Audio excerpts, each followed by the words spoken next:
Hello everyone. Happy Thursday. I hope you're well. Welcome to the stream. And today I am going to work on a delicious, delicious piece. Literally.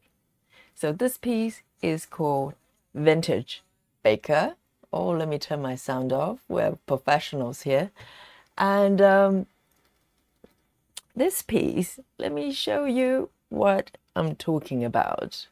This is all about delicious things, okay? Are you ready? There you go. This is a baker's dream. I love baking. I love working in the kitchen and fiddle around with flour and all sorts of things and dough. And so this is my dream. When I saw the design, I absolutely fell in love with it. And this is by definitely one of our favorite artists when it comes to cross stitching. I nearly said cross dressing. Okay, that's a slightly different genre here, but when it comes to cross stitching, definitely Amy Stewart is the lady, and this is one of her designs. So today, it's been a little while, maybe nearly 2 weeks since I worked on this piece. I can't believe it. So this is about time to give you some love and give those cherry pies a little bit of love. So let me bring it back to this view here and just give you a quick kind of summary of where I am today. So I want to show you what I worked on as far as this piece. Let me see if I can bring on my whip here. There. So this is the completed area on the upper left corner there. If I flip back to the actual mock-up, you can probably figure out where I am. So I started from upper left, this one, like a good girl, and then working somewhat diagonally, not straight with this piece. And then here I am. Part of the cherry pie, I would say half, close to half, is completed. I'm moving toward the right there. So I worked in no particular order. I just picked the direction I like and worked on it. So each piece is slightly different for me. Some pieces I like to be more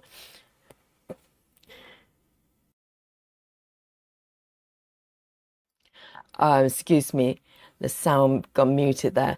Some pieces I like to be more strict in certain method, and some pieces I kind of just want to flow with it, and this is one of the pieces.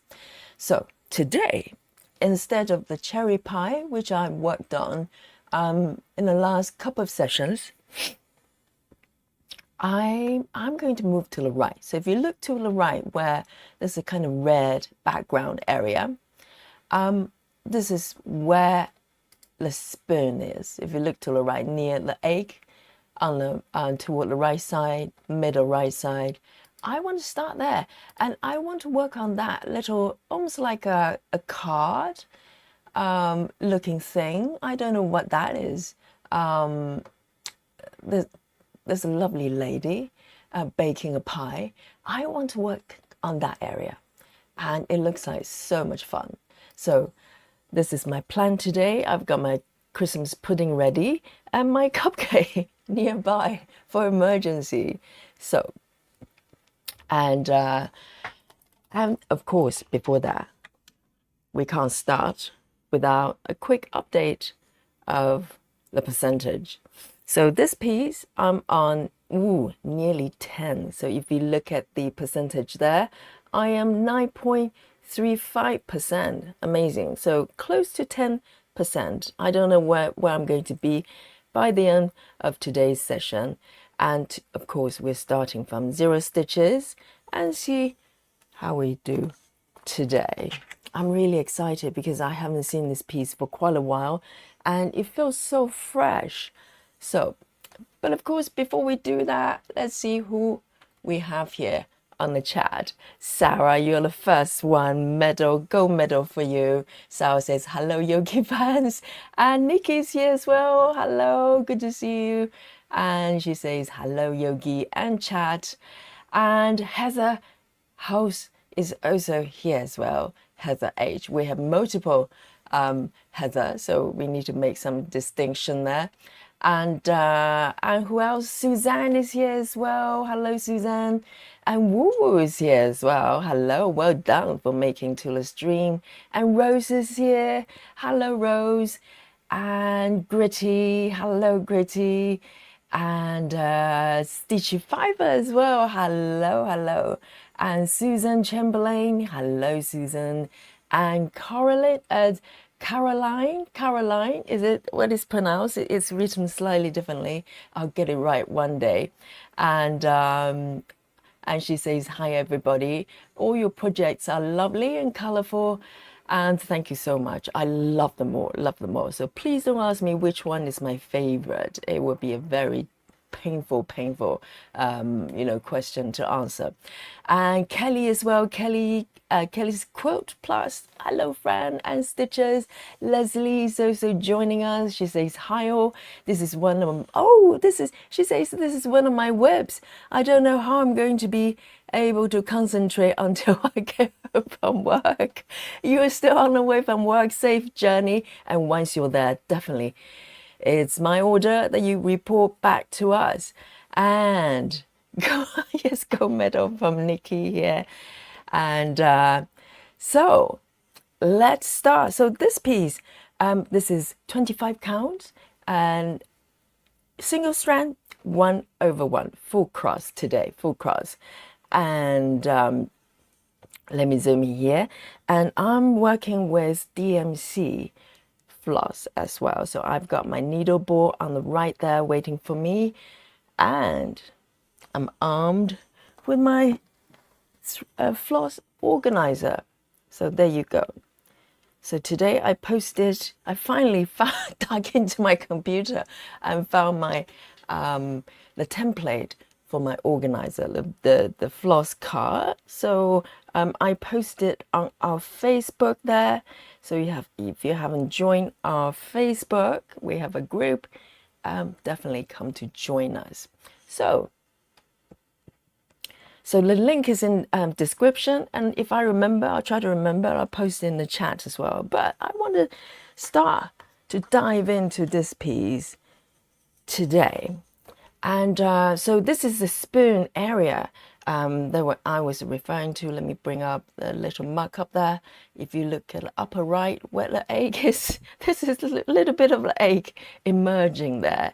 And I can't wait to get to that little card underneath. I think in America you have like, I don't know, baseball cards, something like that. It looks a little bit like that. Maybe it's one of those special cards only bakers are allowed to collect, something like that.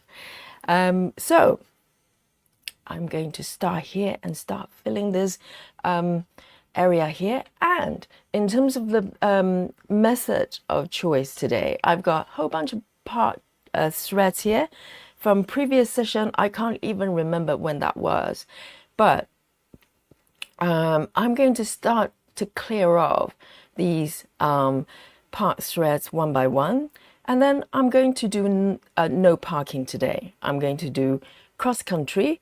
And Nikki, cover your ears. I might venture a little bit further today because I've been observing secretly how Nikki Stitchy's working method. She's totally free with where she takes a thread. She would go somewhere, extreme cross country, ECC, right? I know the lingo, I'm in the know. And she would cross country somewhere and start just stitch in that area. That looks like so much fun, but I think I'll probably get lost. So I'll be quite conservative with my movement here and see where I go. Okay, so I'm not doing the ECC just yet. Okay, don't put your, don't get too excited, Nikki. But I'll see if I can, have enough courage to wander slightly further down there. More than 2 blocks. That's, you know, 2 blocks is normally my comfort zone there for a mini cross country. So I'll see if I can go a little bit further there. So let's see how it goes. So then here we go. Let me see if I can move my little Christmas pudding to the left there, so it doesn't get in the way. And you know, we're officially moving into August tomorrow, so we're pretty close to Christmas. We're not far at all. So I'm allowed to have my Christmas pudding there and eat it as well. And oh, Joyce has joined us as well. Joyce, let me have a sip of my tea. Let me know what you're drinking today. I've got my peppermint tea. Have a sip. It's still quite hot. I just put hot water in before we started. And also I've got some leftover coffee as well. So I sip from time to time. And let me know what you're drinking, your power drinks of choice, even power snacks. You are allowed to share your power snacks with us. It's permitted. So here we go. So I'm going to pick up, I'm going to leave these ones on the side for now and start working from here, maybe from bottom up. How's that? So I don't run into other part threads. Nikki asked, how many cards are in your organizer? I have no idea. A lot. So my DMC set is a full set. So a lot of cards. I can count for you in a bit. But now I am going to dive in to my stitching here and see how it goes. So Nikki, if this ending tears today, it's all your fault, okay? Let's just make that very, very clear before we start. So I'm gonna start from this one over here, and I'm gonna start to wonder, okay? This is a new yogi. It's my new moves, and let's see if I'm able to do this without crying. Okay, this is my goal. Try not to cry if I get lost, okay? And I'm gonna move in a little bit closer. So this is pre-gridded, and with pre-gridded fabric, the advantage is obviously it's pre-gridded, but I do have the tendency of misreading the border, as I just ignore the border and start counting the white blocks as one, whereas, you know, my starting point is actually from the border. So if I ever wonder and start stitching all over the place, just shout at me in the chat. I won't be offended.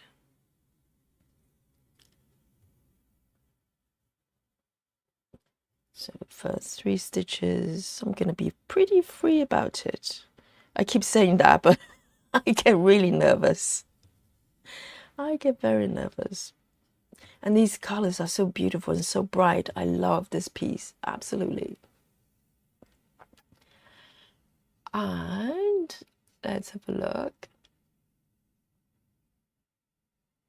Oh, Suzanne's got a new hoop and fabric. Right, you're starting Love Letter chocolate shop. I mean, Suzanne is unstoppable at the moment. She's got a couple of new starts that I can remember. She's starting the Valentine new that I was working on yesterday as well. So it's all happening for Suzanne.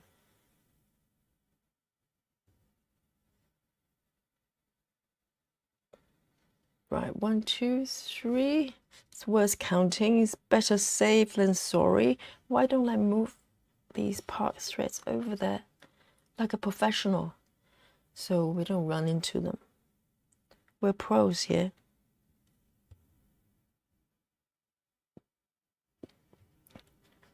Two. I love starting with this bright red already. I'm already happy.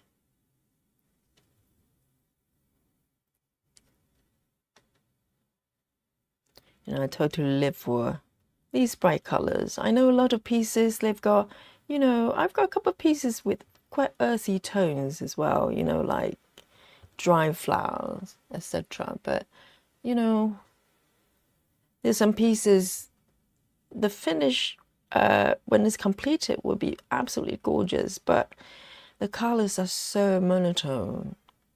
There's no chance I'll last stitching those. So I want colorful pieces with a lot going on here.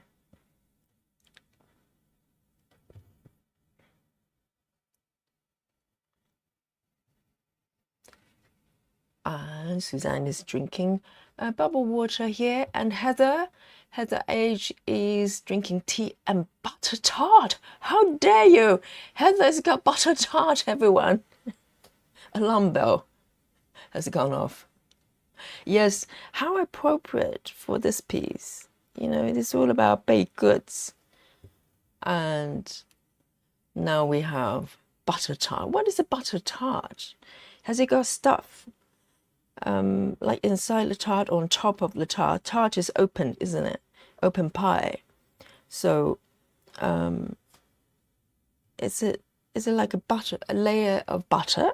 How does that work? Let me know. I need to know.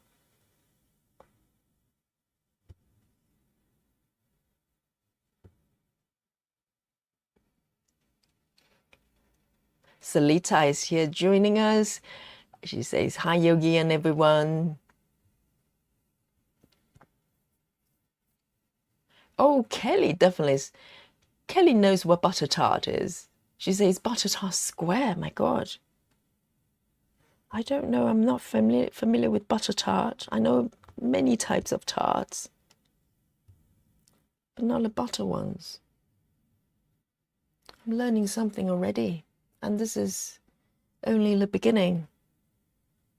We're barely 10 minutes into it. I'm already learning new types of tarts and many other things.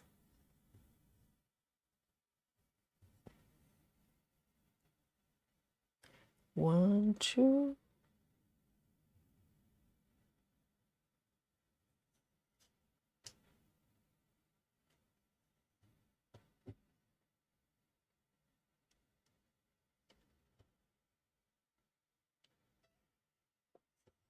See, I'm wandering away. I'm being brave here. I'm wandering away from my stitch area. This is a new yogi.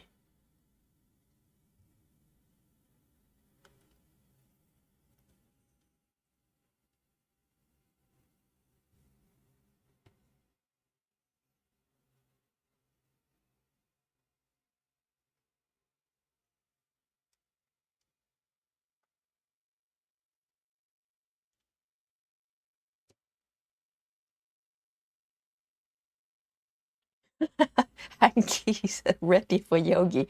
Yeah, thanks for having confidence in me, Suzanne. Susan. We might need more than hankies, I'm afraid. There you go. Oh, already I've got this one going down the wrong corner there already. I'm warming up, guys. I'm warming up. There you go. Not bad, not bad. So far, so good. So far, so good.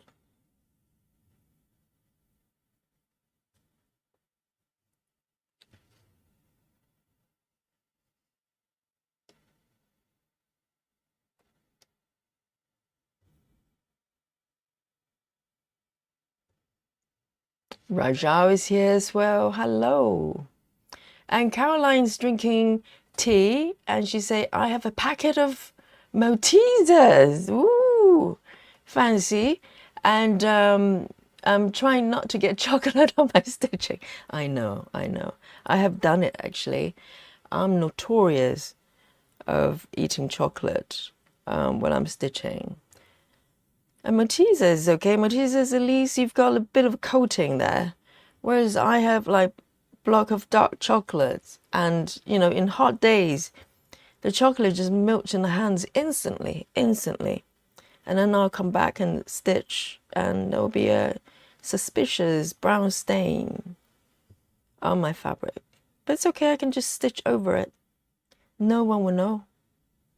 It's chocolate coated piece.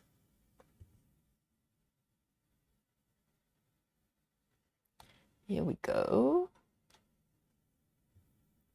Oh, I'm liking it. I'm liking it because I have no idea where this is going. Is it going to be tears or glory? We will find out. Or a bit of both. Tears of happiness, tears of joy. Right, so I'm running out of the red color here. I am going to end this red by doing a tuck-in. Ooh, what is going on here? Oh, this interesting formation of stitches. Let me find my little cutter here.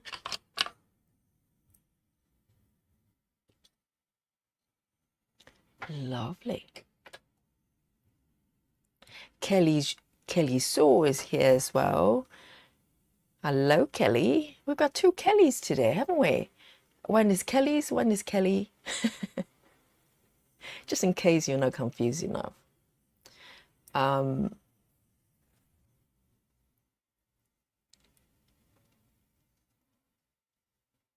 Oh, Joyce is like saying, I want colorful projects for a while too. And then you change your mind. I mean, eventually you went from colorful projects. I know, because one of your UFO projects is, they're really colorful actually, particularly the hot balloon ones. So recently, Joyce has done a purge of UFO projects. I don't even know how to explain it. Projects are no longer in her, you know, favorite list. She's letting them go with love, of course. Oh, let me see what's going on here. Have I picked the right color? Why does it look like this? Hang on. Let me...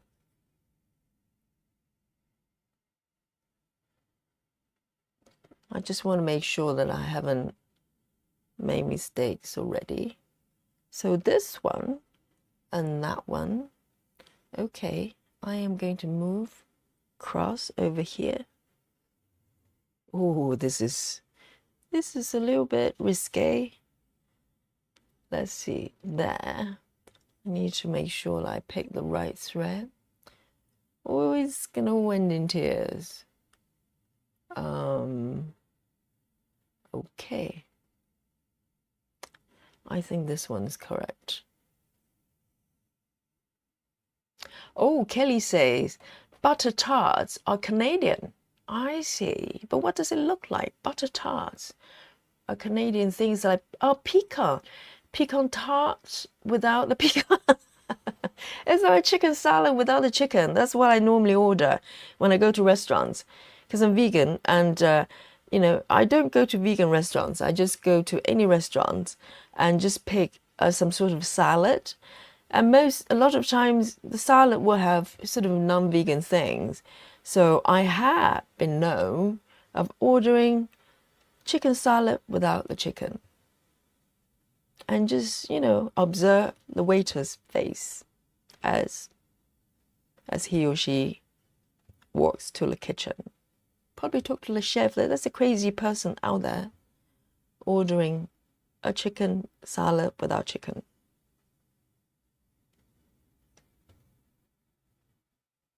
So it's a pecan tart without pecan. Okay, I get it. It's empty tart. That sounds good. Sounds really good. A lot of air.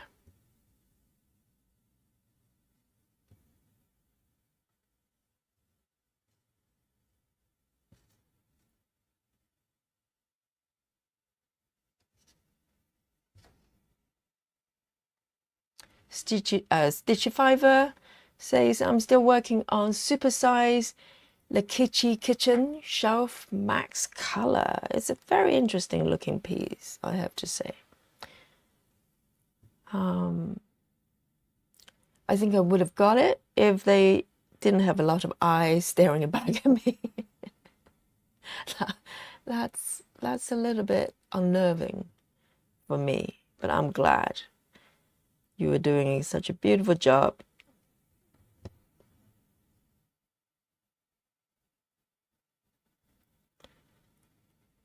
One, two, three, four. 1, 2, 3, 4. There.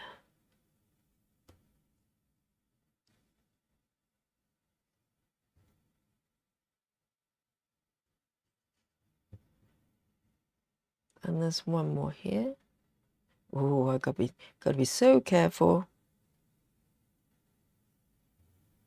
I definitely don't want to wander somewhere and do a whole bunch of stitches like these ones and realize I'm on the wrong block.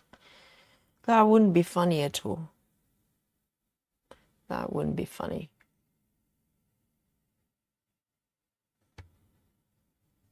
But I think the gridding kind of helps. That makes me feel a little bit more comfortable, as long as I don't misread the grid and the border. I'm probably good. Joyce is drinking water with orange squash. You're being fancy today, Joyce. No power snacks, still digesting dinner. Yes, this is dinner time, like post-dinner time in Europe here.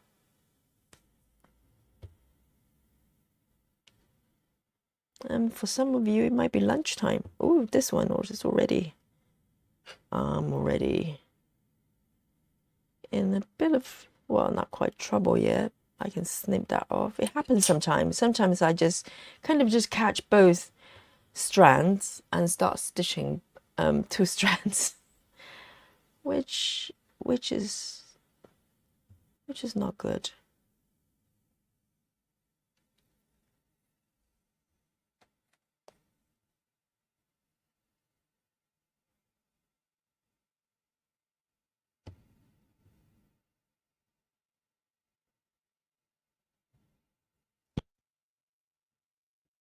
Nikki says, is it hard to use OBS on Kindle for Pattern Keeper?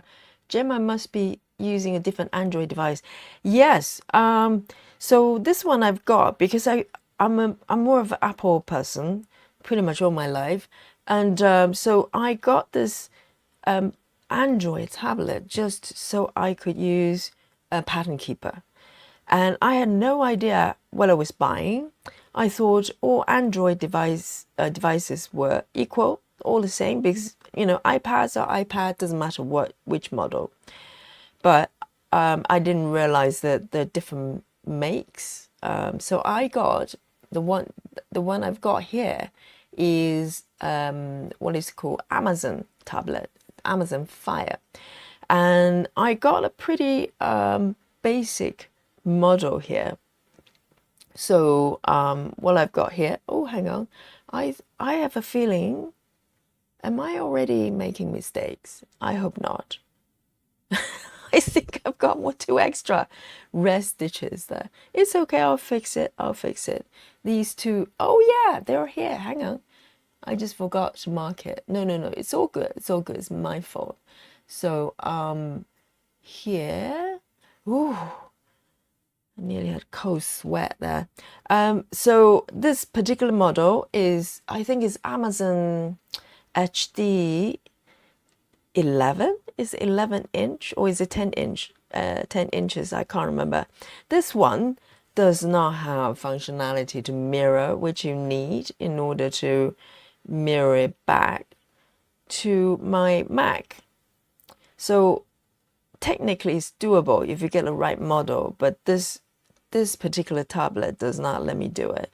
So I can't really mirror it without having to buy additional accessories to do that. So, you know, I'm hoping maybe to upgrade it at some point. But until then, yeah, no app view, I'm afraid. So Gemma must have, I don't know, maybe Samsung or whatever, slightly more sort of more powerful, better models. So I'm using a poor man's Android device.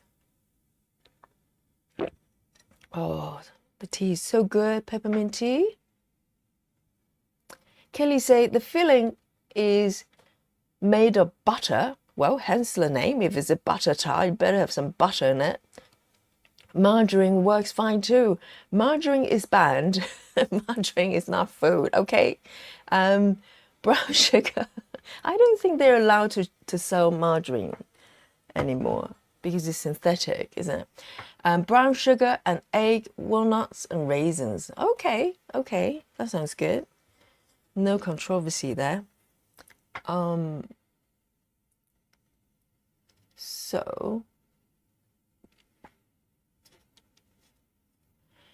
Salita says, missed the ending of yesterday's live. Had to check out a frame camper for single person. A frame camper for a single person, and I came home with it. Very excited for a bit of outdoor. Oh, camping! Oh, right.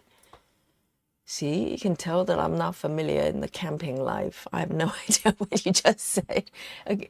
A frame camper. Okay. Wow. That's very outdoor for a city person like me. It sounds very exotic. I cannot remember the last time I went camping at all. It's just not really a thing. So I love to though. Or I'm not sure. I haven't really thought about it. But picnic, yes, people go to parks on sunny days for a bit of a spot of picnic or a barbecue even. Not in a park, but if you have a garden, maybe some people might do a bit of barbecue. But it's not really a sort of, things that people do all the time over here. Because, we don't have a lot of sunny days, even in summer. This year is pretty good. This year has been really sunny. Not today. It's been raining, but otherwise, not bad. Could be so much worse.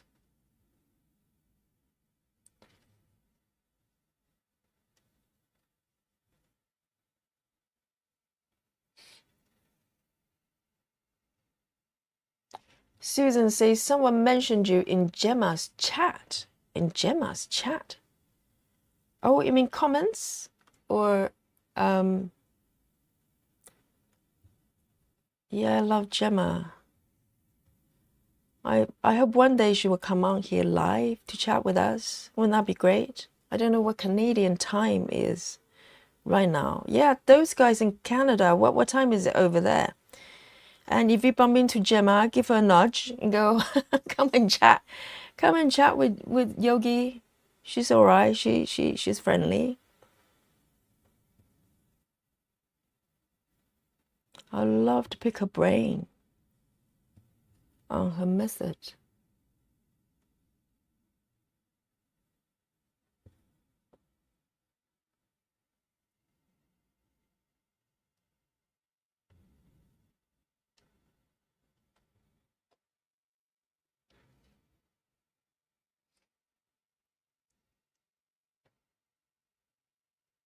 Heather says, Heather H says, I'm an Apple girl too, but bought a Fire for pattern keeper only. Apple is much easier to use. I agree. I'm sort of Apple all the way as well. I've got a Mac computer as well, so it's all linked together, an iPad. But for a pattern keeper, I did the thing. I did the unthinkable. For an Apple girl, I bought an Android device. And I really had no idea what I was doing.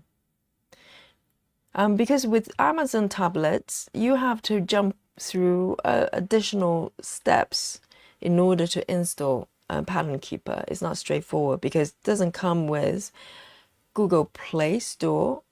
Amazon have their own sort of app store, so to speak. But you could install it, but the method isn't, elegant.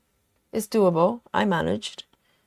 But so if you are thinking about buying an Android device just for Pattern Keeper, do a bit of research.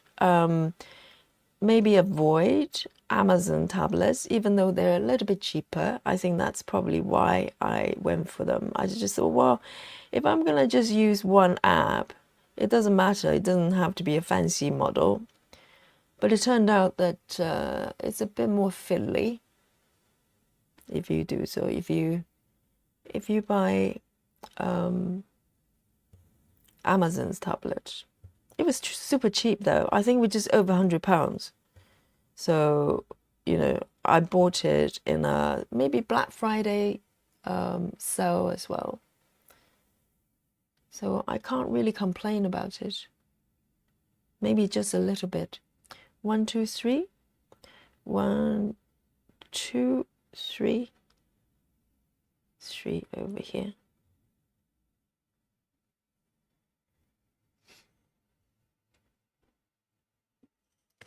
Another sip of my tea.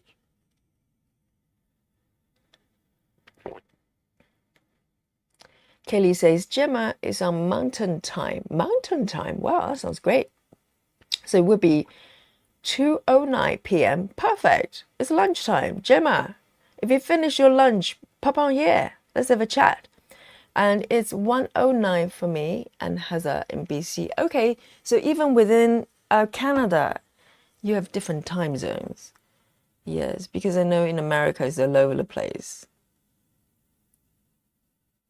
But Canada as well.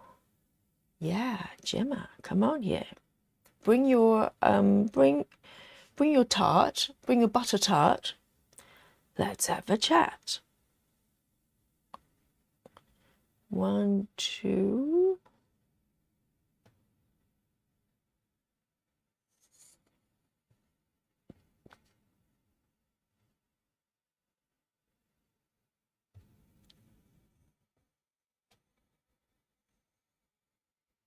So Jacqueline is in Canada as well. Is that the case? She says 2 in Saskatchewan. I butchered that for sure. Apologies. Don't hold it against me. Salita says, it's okay, Yogi. I'll take you with me when I'm going in the woods. That sounds mighty scary. You can't make me. You can't make me. Come to me. Follow me to the woods, Yogi. Is that how it works? Right here. Where am I exactly? Okay, I'm already lost. Oh, I think I'm lost already. Am I? Here. I don't think I'm in the right spot. Damn, I wish I had an app here so you can all watch for me. Oh, I think I might be okay. I might be okay. Okay, good. Damn. This is like climbing Mountain Everest with no oxygen. I am a little bit scared. Let me bring it down a little bit here. And Ian Tren, is that correct? He or she. Everybody's a lady to me, unless you tell me otherwise. Okay, everybody's a lady here. So she says good evening from Germany. Hello.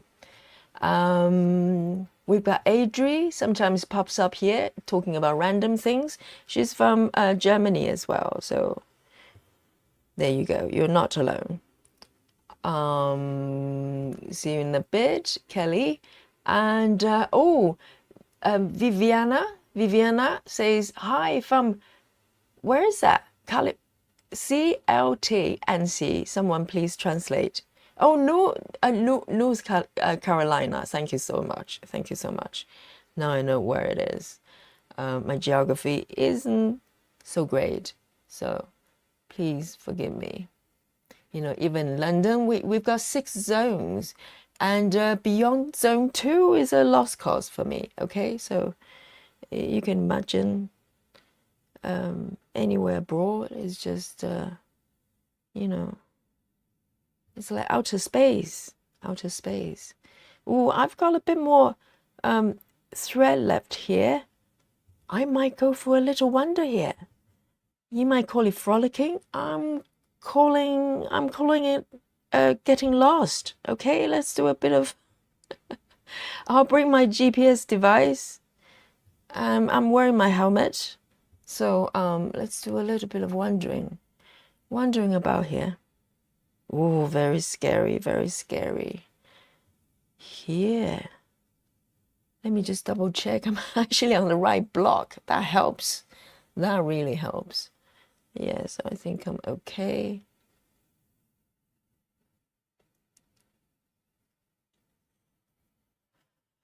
Heather says, I found instructions on YouTube for loading Google Play Store on my Fire, fiddly but doable. Yes, I totally agree. I had to Google as well, and I'm grateful there are instructions out there to help people like me and you. And yes, it's doable, and it's one-off as well, thank God. So if you get it to work once, you're there. You've got a Google Store on the tablet, and you don't have to ever do it again. But yeah, it's not an elegant process, but it's doable. Nikki says, Fran, there are 2 apps for you to mirror your Fire to your Mac computer. I mentioned them about. Where did you say it? See, I'm just subconsciously trying to ignore your comments, because just in case you tell me to ECC, okay? So where is it? I need to look back. I can't find it. And maybe if you cut and paste for me, that will help me a lot. I missed the first one. I'd love to, if there's simple solutions, I'll do it for sure. I'd love to show you the app as well, because it's helpful to me as well. You're spotting for me. And it's always fun to see how somebody stitches in terms of selection of their stitches. It's like, you know, watching someone play chess. You can see the moves. I have moves. 1, 2, 3, 4. Let me double check. Am I still? Oh no! Am I? Oh dear. 1, 2. Oh dear. Why am I here? 1, 2. I cannot count. Okay, so these 2 are already in the wrong spot. So I can frog this quickly. That's not too bad. It's the same color. So pretend this never happened, okay? You didn't see it. I didn't do it. Let's call the whole thing off. So this 2 stitches supposed to be 1 row down. Again, I'm messing about with, you know, I kind of just ignore the top border, which is supposed to be the first stitch or something like that. But there you go. It's all good. It's not it didn't happen, okay? Let's get the Man in Black zapper out and erase this from your memory, and mine as well. I think I need to erase this bit from my memory as well, so we can all move forward and be happy eating butter tarts and other delicious baked items. So this one's supposed to be one row down. See, I'm being really good at frogging. Normally I just stitch over everything, but there are too many stitches involved. So, oh, that didn't happen, okay? So let me just move down here. So 3 rows down. 1, 2, 3. Here. It's supposed to be here. So we're good. We're good. We're back on track.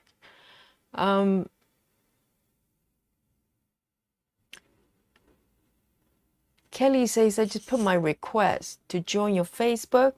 You should be able to come in directly because there's only one criteria that you need to meet. A majority of people probably meet that criteria. So I think you're in, Kelly. Heather says, Canada is a huge country with numerous time zones. I bet.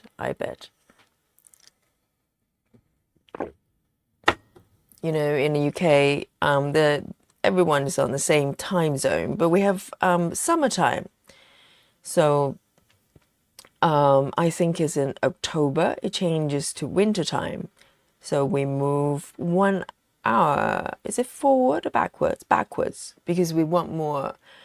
The goal is to allow people to have a little bit more daytime, because in the winter it gets dark very, very early, like 3:30 could be close to pitch black. So the idea of winter time is to move back the clock by 1 hour. So, you know, people get up a little bit early, go home a little bit early. Something like that. But we're on summertime right now. And that's confusing enough for me. Imagine if we had different time zones within the same country. I'd be totally lost. Totally lost. But I think things got a lot better since sort of apps and mobile phones came along, because prior to that, people tend to use sort of analog sort of watches or clocks, and you have to manually change it. And a lot of times when it switched to wintertime or summertime, people literally not know sometimes and turn up 1 hour early or 1 hour late the following day for work. It used to happen a lot more, but not anymore, because everything is readjusted for you on your phone and your clocks. It used to be really funny when people do that. Natalia is here and Grace is here as well. Hello, hello.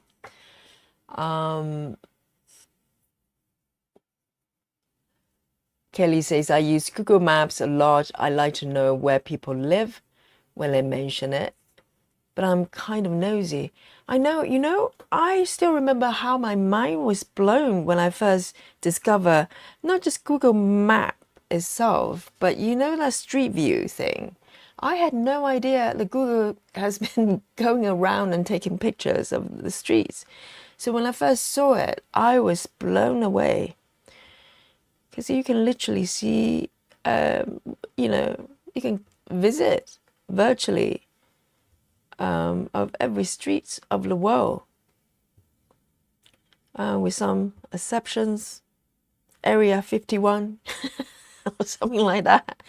UFO bases you can't see, otherwise most places you can just go and have a look.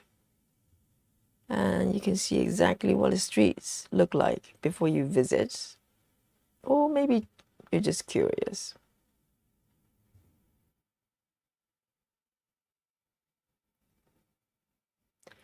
Joyce! So cruel. Joy says you frog faster than your stitch.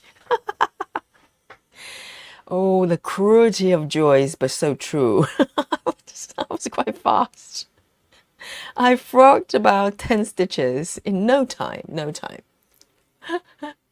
Now I know where my strength is. Frogging, okay? I'll be frogging everywhere. I'll be doing a frogging live stream very soon. Oh, joys. What do I do without you?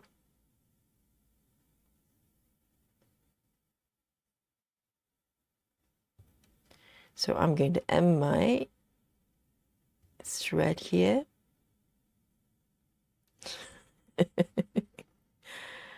Oh dear. The roasting is fantastic. Oh, what did I just do? No, that's not what I'm trying to do. I actually did a May 51 move for no reason. I'm trying to end my thread here. Seriously. I was thrown away by Joyce's comment, so you can't blame me. It's Joyce's fault, as usual. I'm supposed to end my thread here. It's all happening. It's all happening. Oh, hang on. No, there is one more stitch here. Oh, focus, Yogi, focus. Otherwise, you'll be frogging a lot more tonight. Well, at least I can do it really fast. So, you know, the saving grace. Let me just end it over here.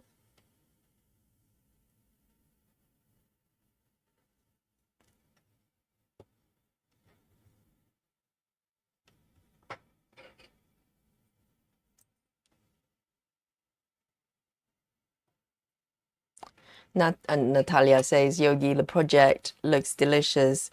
Good that I baked plum pie today. Oh my goodness, everybody's just a lot of bakers here. Beautiful. Plum pie, plums are nice. Plums are lovely. So here, I'm going to pick up the next one. I'm working from bottom up and see what happens. It might just explode or something. And River is here as well. Hello, River.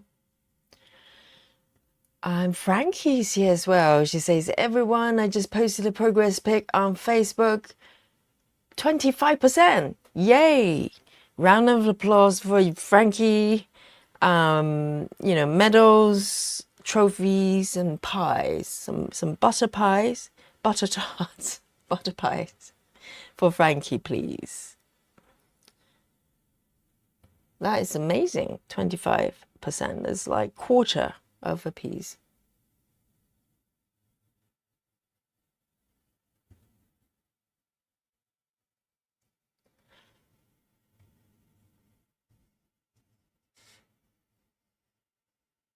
So Heather says we change clocks here to spring forward, fall back. Yes, it makes a little bit of difference, but it can be confusing, you know. And ultimately over here, the winter is so dark, it doesn't really make much difference. It's still pitch black by 3, so it's just hassle changing back and forth.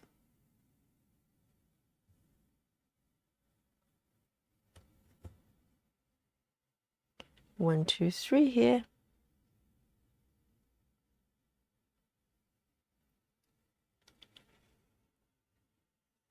Kelly says, I have to go, need to do a bit of paperwork. See you all around. See you later, Kelly. Enjoy whatever you do.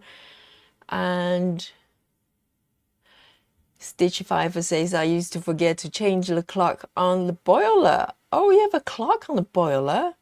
You must have a sort of fancy new ones. Mine doesn't have anything digital. And she says, I'm so glad that when the Housing Association replaced it, the boiler no longer requires me to change it, as it does it automatically. That's very nice. So you've got a digital timer there. Mine is still analog. I have to fiddle with my hands. A good old-fashioned boiler here. or just old. Not good. Not fashionable.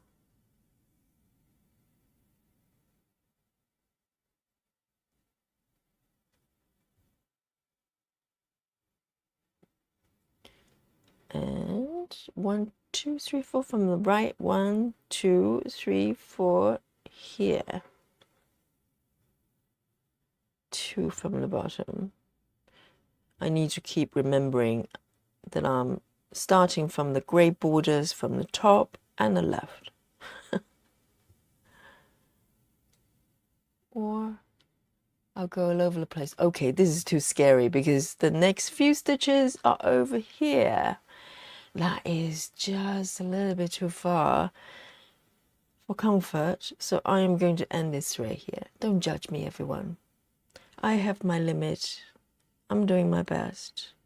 It's just too far. I start to get scared. Here. So 3A62, I'm going to pop it back. 3A62 here. 3A62.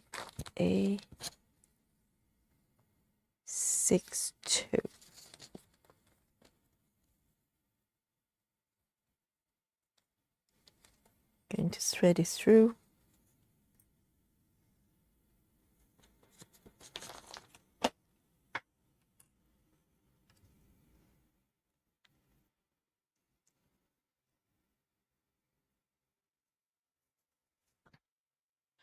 Joyce, I don't think you can make it better. Joyce is saying, Joyce says, it was meant as a compliment. You really owned it.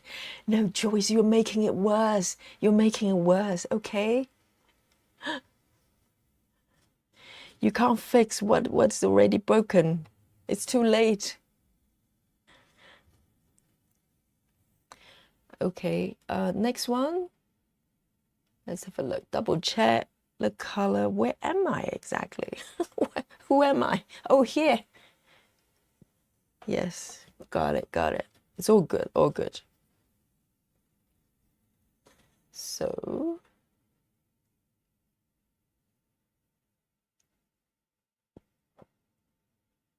Gray says, when you get a chance, can you show me how to end your thread using double loop method? Double loop. Oh, that one. Oh, that's Rivers. That's Rivers' move. So I tried it the other day. Yeah, I'll give it a go when I end this thread. How's that? I didn't do very well because when I tried, even though River later on says I did it correctly, but the stitch can loose very quickly. So I must have got something wrong there. So I can give it a go. Why not? This is like the BBC of the stitching world. We're here to learn and from each other and from each other's mistakes, mostly mine, okay? So this is BBC and you don't even need to pay TV license. You know, over here we have to pay TV license. Full of privilege just to know that BBC exists. Because I don't watch TV, I don't watch BBC. And I have to pay for having a TV. It's called TV license. So, yeah, whatever.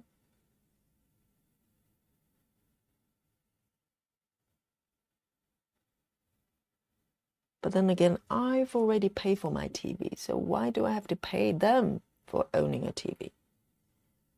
It doesn't make sense.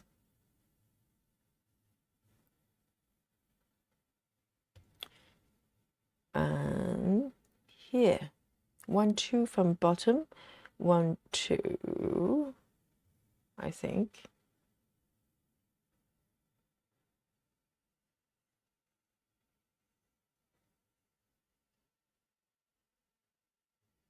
Susan says, slow stitch, no fast frog for Yogi. Yes, Yogi, the fast frogger. Is that a thing? How does that sound? Frogger. I'm a frogger. Right, so look, quite a few loose stitches here. I need to be relatively careful where I'm going, otherwise I'm gonna just, I'm really frogging like a crazy person in a bit. Here, one up.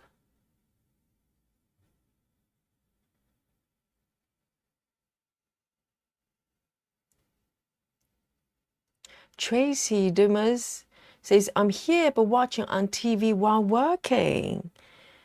Working as in work or working on your project?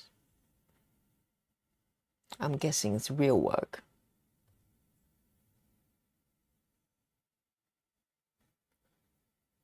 And I think I'm going to jump down here.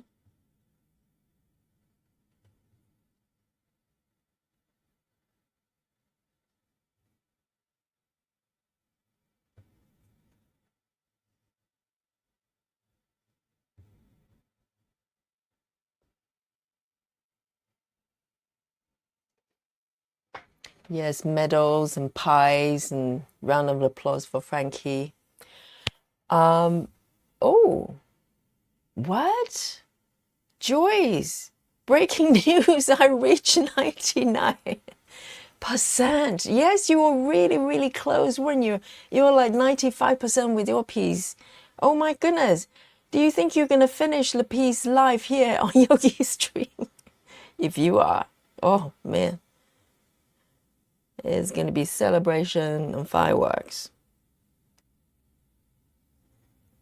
That's amazing. 99%. 99%.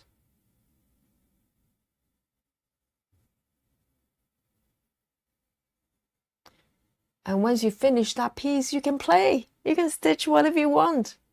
Yay.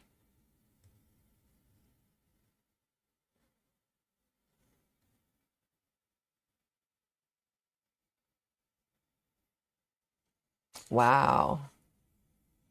Everybody's doing so well. River says, referring to the double loop method, I'm guessing. She says, it's been working for me, but then I won't yank and tug on a stitch afterwards. That is quite true. That is quite true, because you wouldn't do that normally. You just keep stitching, and maybe the tails will get caught by other stitches and it's secure.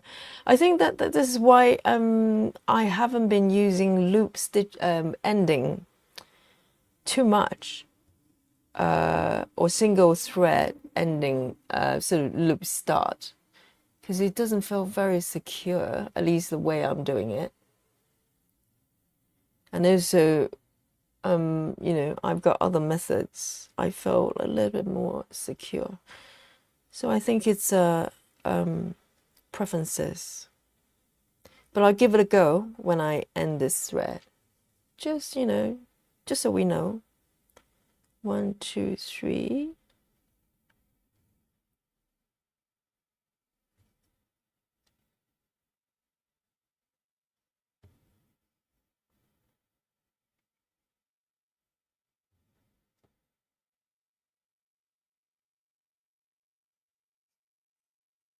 Nikki says TV license. Yeah, I know.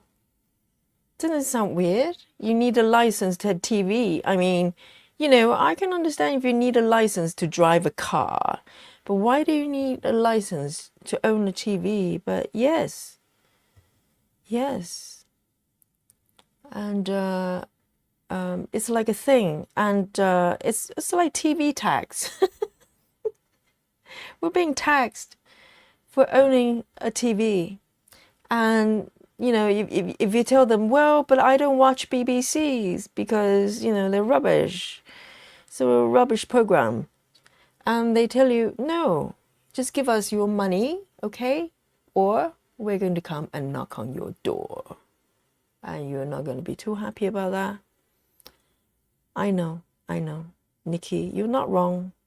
You're not wrong.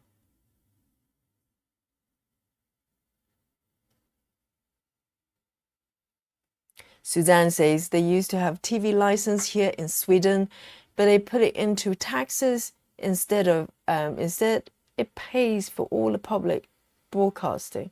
Okay, so they just merge everything into taxes.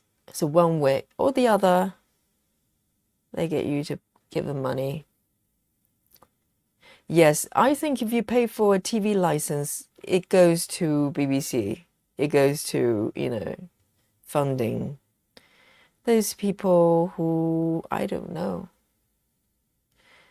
As a designer, when I used to work as a designer, I have gone for interviews with BBC. I can't remember, it's BBC 2 or 1. I can't remember, maybe BBC 1. And they pay quite well rate-wise. And I'm thinking, well, that's everybody's money. And I didn't go for them because they literally are dinosaurs. They are dinosaurs when it comes to technology.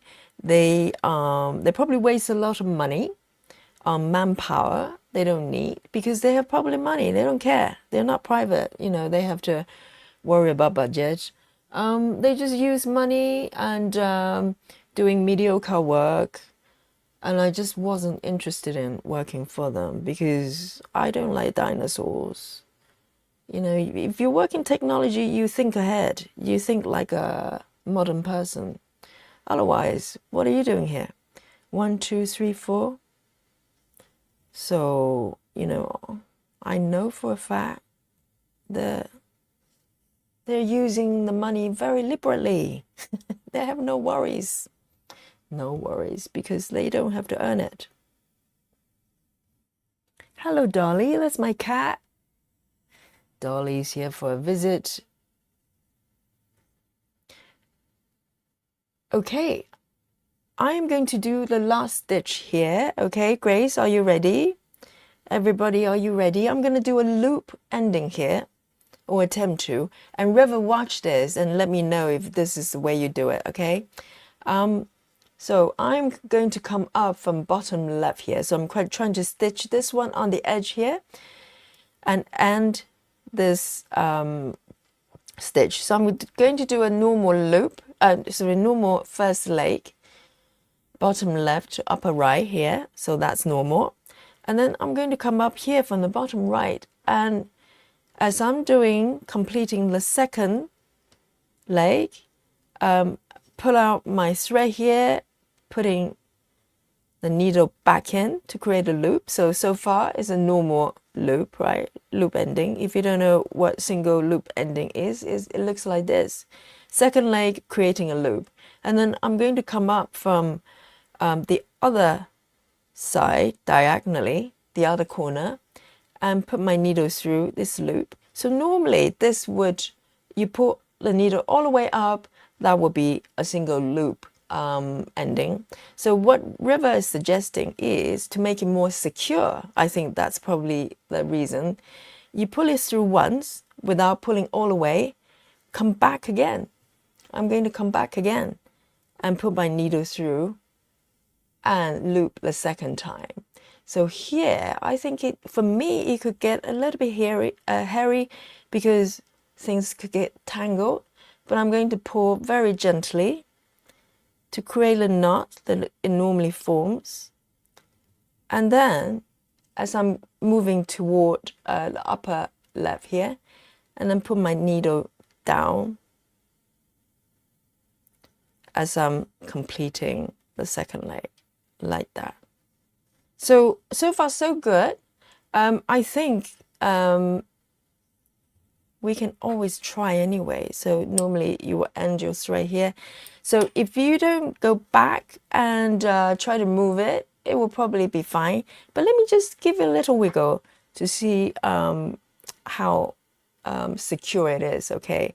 So I think this is the closest I can zoom. If you're on mobile devices, you can zoom in by pinch and zoom. And this time I'm doing better, River. I don't know what I've done differently. Maybe the knot was a bit more secure. This time it doesn't move. Yay! Okay, so it could work. So if you do it, I don't know what I've done differently this time, but this time it didn't go anywhere. So River, the single loop start or ending 2.0 belongs under your name. It will be named from now on Joyce, the naming in charge of the naming department of this group. Please, grace this message a name for River. River 4 or something like that. So yeah, so it could work, because the last time when I tried to tease it, it literally just popped out. So I don't know what the difference is here. Oh, it could be, because this is the last stitch. If you start with it, perhaps you can get a little bit hairy, because you have the end tail just hanging there. So give it a try. Maybe, you can do it in a way that's pretty secure.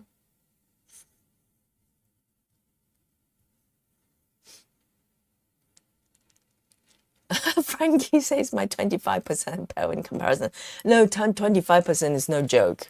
I haven't got a single project that is in, 20%, let alone 25. Hey, Vaduhi, hello. She says, hello, everyone. I'm late today. Yes, punishment for Vaduhi by, I don't know, maybe I'll get Vaduhi to eat some pies. I don't know. That doesn't sound like a punishment. Susan says, love you, a dinosaur. Yeah, I know. They're dinosaurs because they're so secure. The jobs there are so secure and protected. They don't have to try. That's not normal. You have to try. You have to have some sense of competition. Not in a bad way, but, that's the driving force to go forward. But, when you use public money, there's no drive. It's like public servants. They don't have to do better, because who cares? You get a paycheck, right? River, thank you. Thumbs up from River.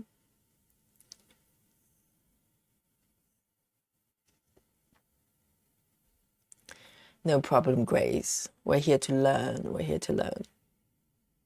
So this one over here, I'm going to pick the pass thread here. Let me make sure I'm even in the right spot. So this one, okay, I know what is happening. Yes, because I have one extra thread part here, so I'm going to snip off, but I'm not throwing it away. I know what this color is, so I'll be saving it for later use. This one is 666. Oh, devil's color. 666. It's a beautiful red though. Let me just pop it back on my needle board.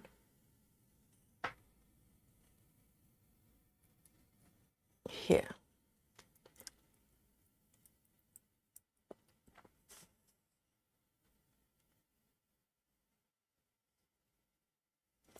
Nikki says, River does it for 10 stitches too. Yeah, I suppose he could work for 10 stitches. I think for me, I don't do very well with 2 strands when it comes to single loop start or ending. Because I tried that with 10 stitches, with 2 strands, they just get caught and all tangled up. And I cried. But it didn't help. So this one, I'm going to go over here.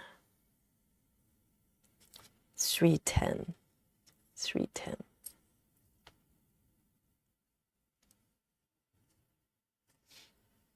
River's not. Oh, that's a nice one. What do you think, Joyce? Is it official? I like the name though, River's not. I was thinking we need to incorporate River's name in there.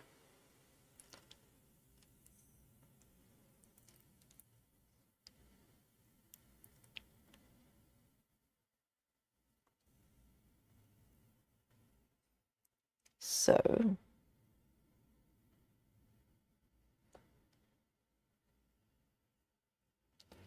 River's not.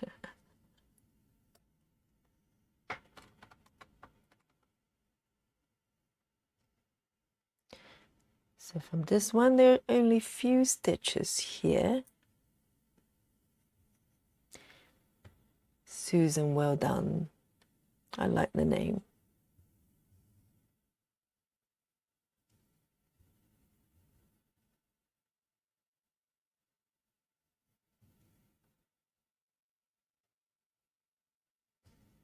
Oh, we've got approval from Joyce. I think this may be official. What do you think, River? Do you like it? I like it. River's not. From now on, we know what it is. When we talk about River's not, we need to build a dictionary. I think the dictionary is getting thicker. Page 2. Page 1, boomerang. Page 2, River's not. The dictionary is getting bigger. 1, 2, 3, 4.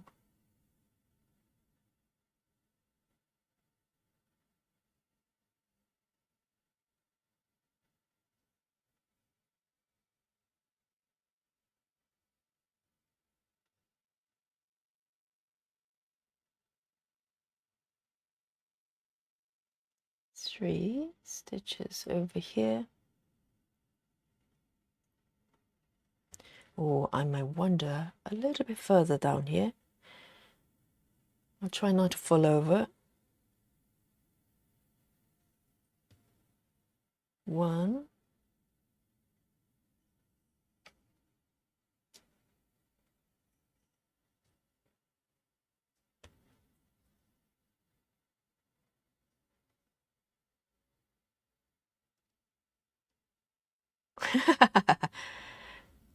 River likes it. Carla Rebello is here. Hello, Carla. Thank you for joining us. Welcome.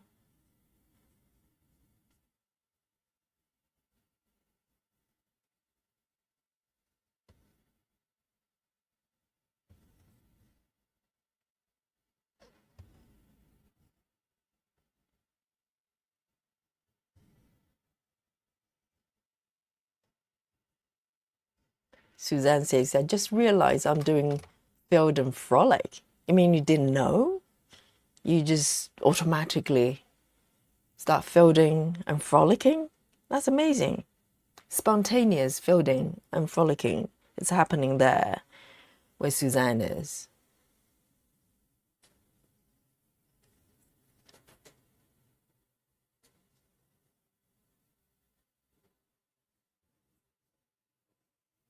There.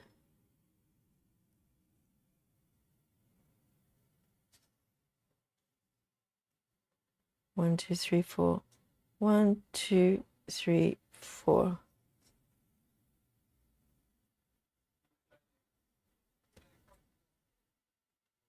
Yeah, she's forming some sort of outline there. So interesting.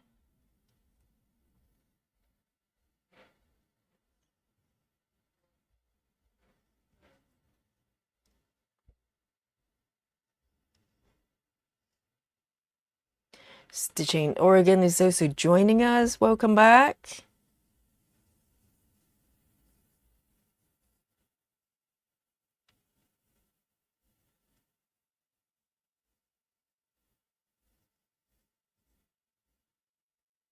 Oh, I see what you're doing, Suzanne. So you're doing color completion from minimum to max, and then you just start wandering outside the box. That could happen. The spontaneous cross-country could happen sometimes. It's a phenomenon that is known in the stitching world. Or is it? I just made that up.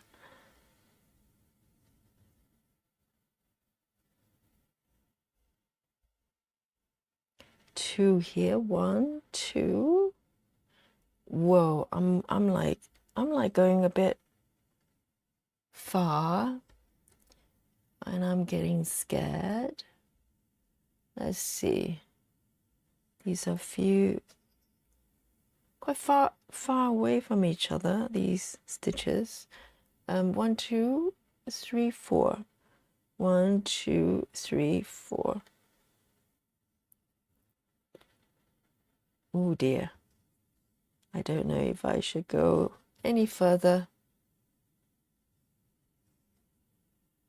Maybe just a couple of stitches. Ooh, 1, 2, 3, 4. I'm getting cold feet. 1, 2, 3, 4. Doesn't make sense. 1, 2, 3. 1, 2, 3. Okay. And this is kind of my limit here. I'll just do these few stitches in this box, and then I'll end my thread.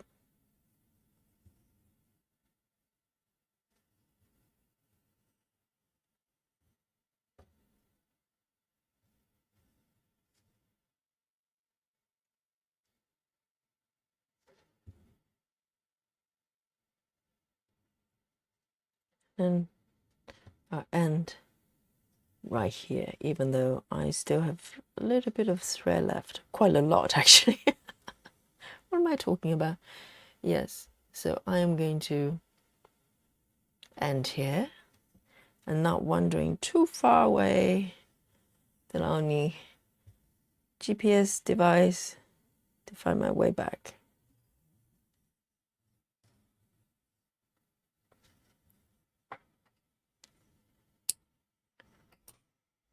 3:10.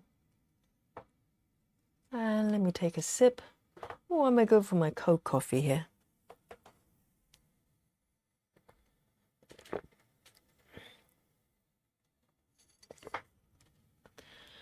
Oh, so delicious. Delicious.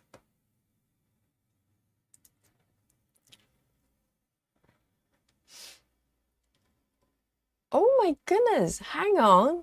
I think we need to have a little look of our Facebook. I just saw Frankie's piece. It's so beautiful. My goodness. Let's have a look. Let's have an appreciation.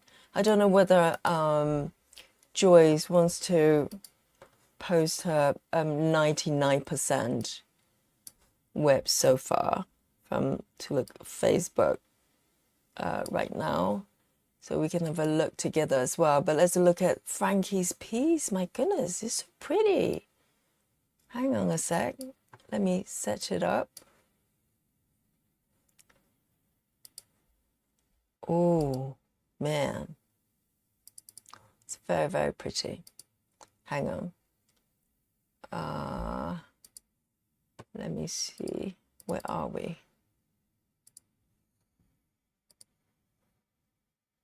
There. So this is our group today. So the top post here, this is where you can download the PDF template I created for my thread cards. You can grab a copy. It's yours. And down here, oh, we've got Sarah. I don't know where it is. Oh, she's stitching in front of this beautiful scenery. Sarah, you're going to make everybody feel bad. You're overlooking such a pretty scenery. Amazing. And this is what I wanted to show you. Look at this, Frankie's 25%. It's so pretty. It's really, really pretty. And the piece is called Mystical Fairy by Stitches. So beautiful. Sounds like someone just yes. Oh, that's really pretty. Well done, Frankie. I love the tone, the colors. I'll probably go mad stitching like this color palette, but I love the fact that you could. It's so pretty. Really, really pretty. Yes, round of applause for another round of applause. Never enough round of applause for achievements like this. It's really pretty though, Frankie. Really well done. Yes, it's really pretty. And Vaduhi says, question the other day, you said you didn't complete any projects so far. Don't you want to complete at least one? Just wondering. Yeah, I think that's what everybody's moving forward to.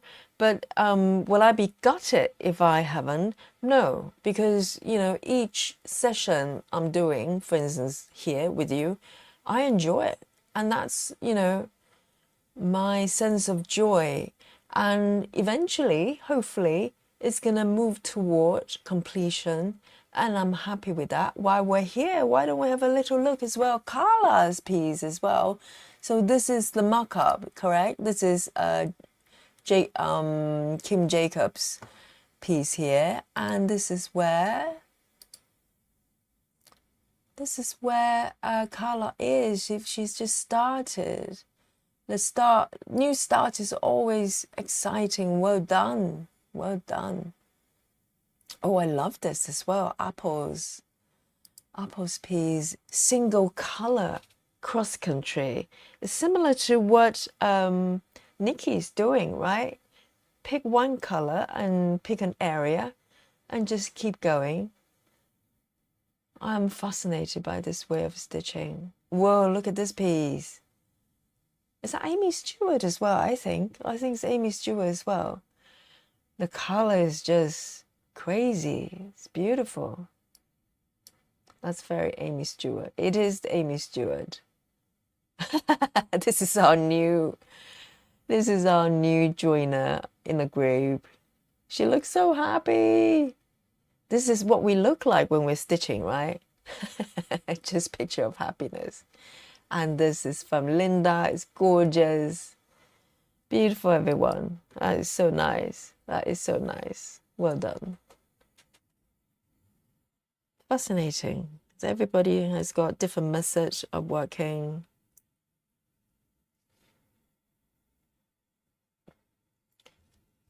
And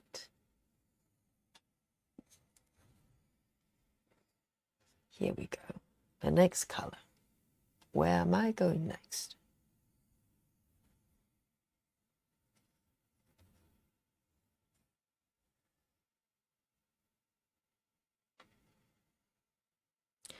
I think I'm going to start working on these ones on the side here. It looks very exciting.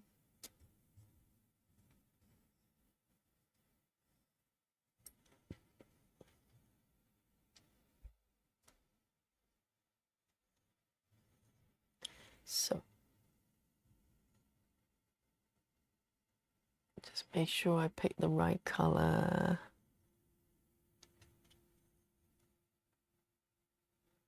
Oh, Joyce just posted something. Let's have a look then. I'm dying to see it. Let's have a look at Joyce's piece. Let's do a refresh. Oh, here we go. Yeah, oh my God, it's literally at the end. At the bottom right, Joyce? So you've got 1, 2, 3, 4, 5, 6, 7, 8, 9. About 10 blocks wide and 2 blocks high, if at all. Maybe 1 block and a little bit. Oh, you're literally there. If you stitch really fast, you can probably finish it by the end of the stream. Wow. That is beautiful. A round of applause for Joyce. Another round. Let's go for it. This is literally at the, last stretch. I can see the finishing line, literally. That's beautiful. The grandchild is going to be so happy. So happy. Round of applause for me. Yay. Medals. Fireworks. Well, we'll save the fireworks till when it's done. But I think a round of applause is quite appropriate. Yes. Yes, everyone. Go for it. Go for it. It's beautiful. Just under 1,000. Yes, I don't think you'll finish today. It's okay. It's okay. But I love to see it when it's done, and we'll celebrate with firework.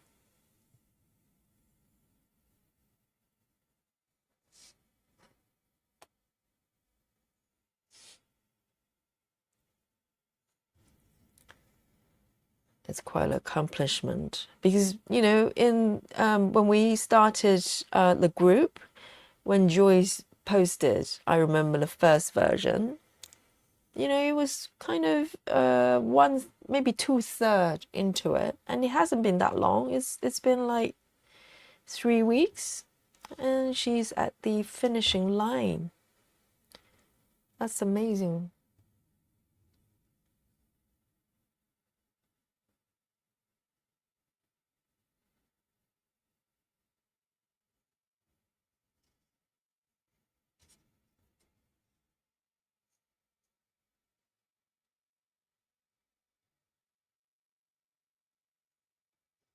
It's gonna be so pretty when it's framed as well.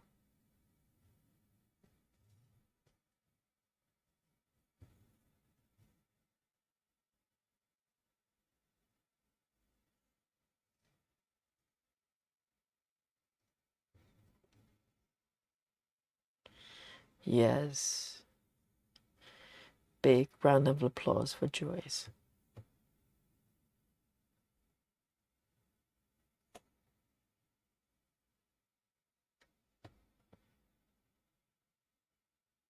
So how long has it been, and when did you start, Joyce? How long has it taken you so far? Presumably you have been working on it continuously. Here it's one stitch.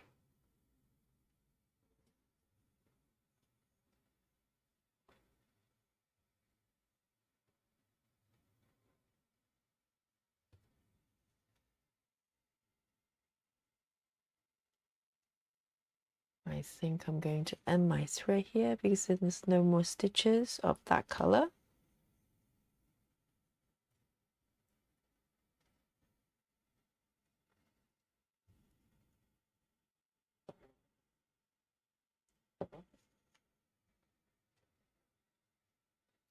Gold medals. So Joy started a piece on March 24th this year. Wow, it hasn't been that long at all. So that's the end of March, April, May, June, July. 4 months. 4 months you're at the finishing line. That's astonishing. 3774. 3774. And you've been really focused on it, really disciplined. Even though I have led you stray a little bit and get you to frolic a little bit, but you manage to meet the deadline.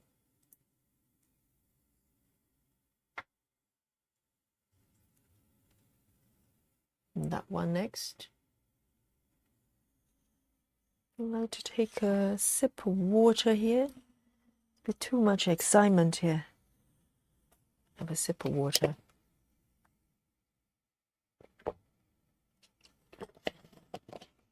Isn't it, Frankie? Your piece is gorgeous as well.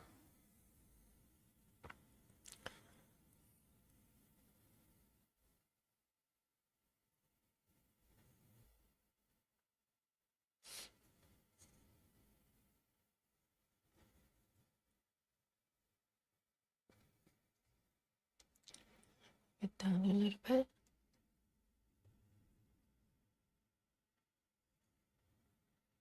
It's quite encouraging when you see someone finishing a piece and you go, well, that could be me someday. So I'm thinking. But just to answer Baduhi's question earlier on, you know, you know, completion is out there somewhere as this elusive goal out there, and you're moving forward to it.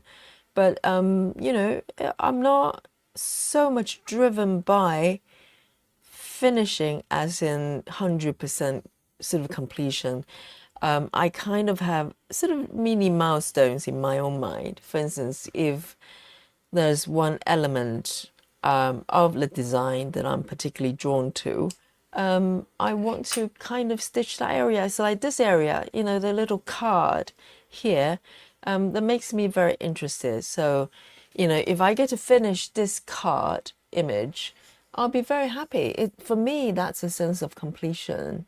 And then I'll move on to another part of this design or, other projects.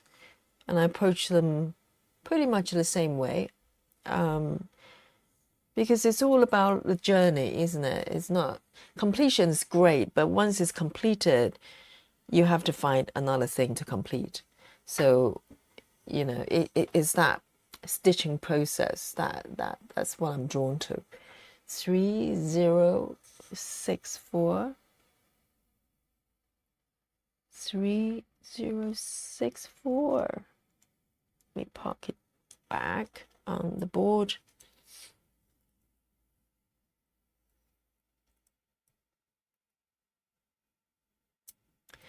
Suzanne says, I've got 140 stitches, lots of confetti on this project. I know. When it's confetti, everything slows down a little bit. But it's worth it, right? Because confetti means beautiful results. A lot of color changes, a lot of details. It's worth it.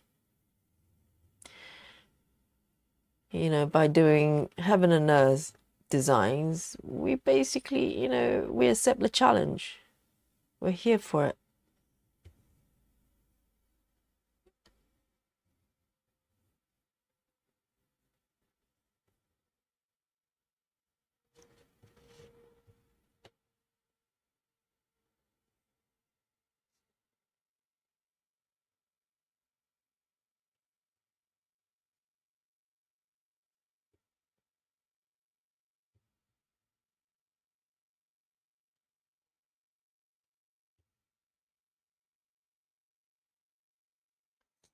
He says, I'm the type of person that needs to finish everything and then start another project.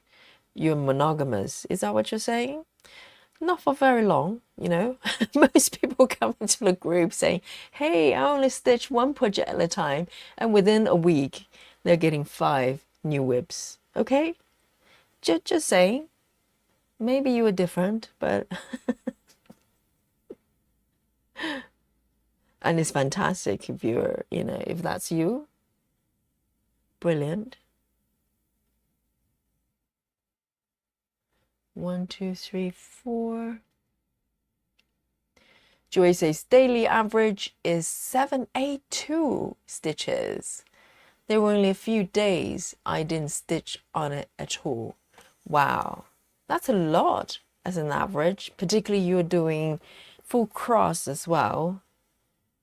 That's tremendous. That's dedication. 1, 2, 3, 1, 2. And every stitch is Joyce's love for the future grandchild woven into the piece.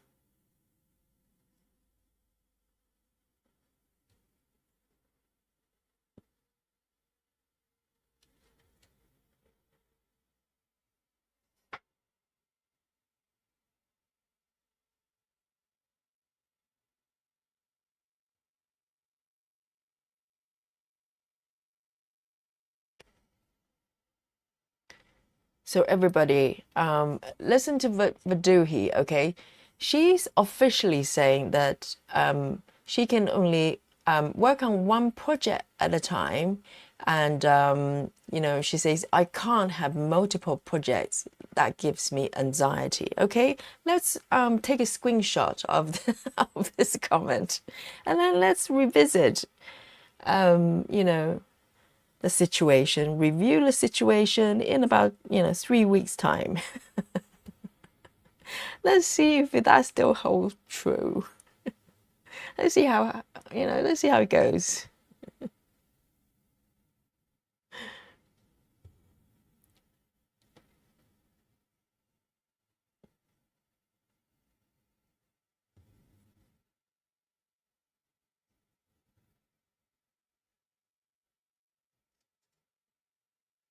Nikki says, I have no goals and like that very much.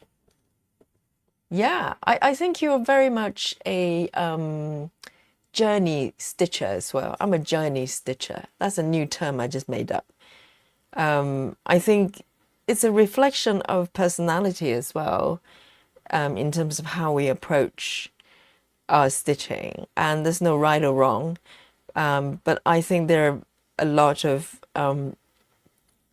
stitchers motivated, driven by the completion, which is great. It's a powerful driving force. And I think you and I, we're probably more sort of, we enjoy the process and we're happy with it. And even though you stitch like thousands of stitches a day, so naturally you get to complete probably a lot faster than me. But to be honest, I'm not trouble at all if I don't ever complete a single piece. I'm okay with it. I'm having so much fun.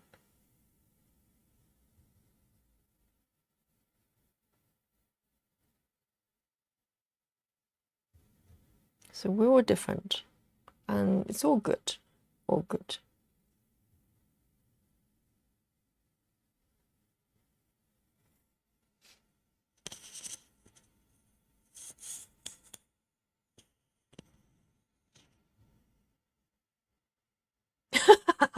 Here it comes. Gray says, I was monogamous stitcher a few weeks ago.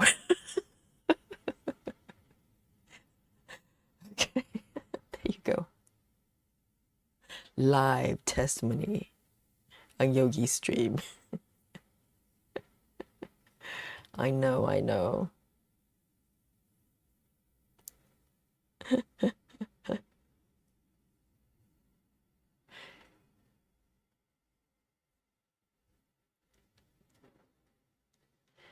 And over here.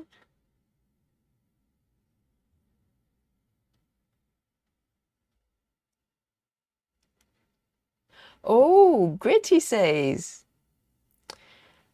I received an email today. My package from Gecko Rouge has arrived in the Netherlands. It won't be long now before I have it at home. Oh my God, how exciting. Oh, I can remember vividly.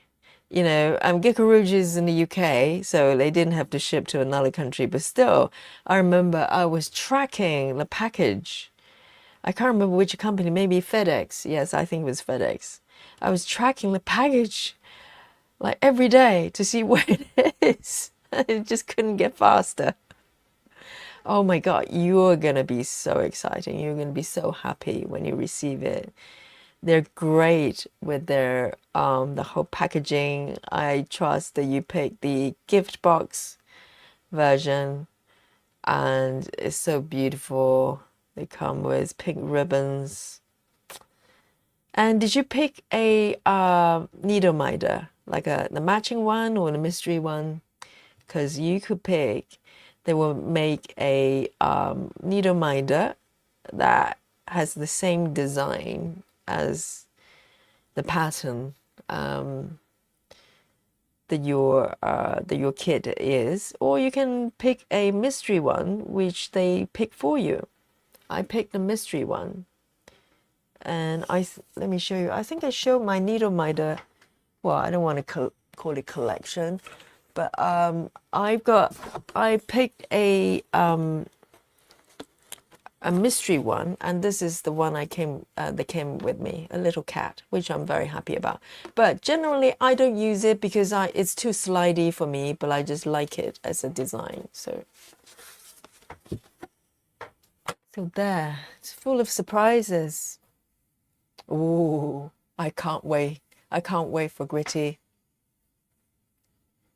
And Suzanne says, I wasn't going to start any more full coverage, but here I am to warn you once. I know. That's why you need to take screenshots of Vaduhi's comments so we can come back and laugh at her, okay? That's my plan. So I know. We can always use a new start from time to time.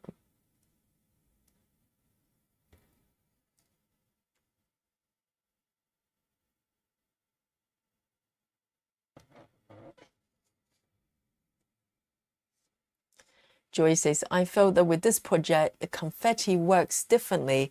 It leads to a lot of marling, blending, or tweeding. Oh dear. They're mostly browns. No reds or blue threads, but they seem to be in the image. Yeah, that's why I think you have to be so patient for color palettes like that. Because for me, even though it's really pretty, personally, I just know that I'll probably run into problems, you know, because the color scheme is so similar. But then you can say the same about dry flowers, but I love dry flowers. So it all depends. But overall, my choices of patterns tend to have a lot more colors involved because I just know that it would kind of motivate me to want to stitch it more in general. So it really depends. But do he says I'm not doing it? Oh, no need to apologize. You can finish the one you're working on. You're allowed to do that. You're allowed to do that. We're just teasing. Kind of. Oh, Gritty has picked 2 needle miters. Whoa. Yes, it'd be so much fun. So much fun. And talking about that, I need to work on that project very soon. Maybe tomorrow or day after, I'll return to my Gecko Rouge. I'm really enjoying it. Now I'm doing it with 10 stitches. It's like new lease of life because I've been working on it so intensely for quite a long time. I just need like this new lead, you know, kind of motivation for me to take it to another phase. And this is it.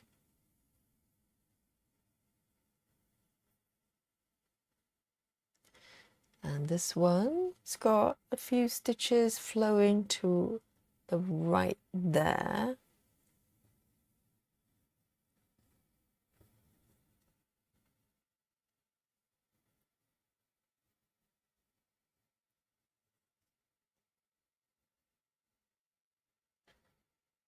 One, two here.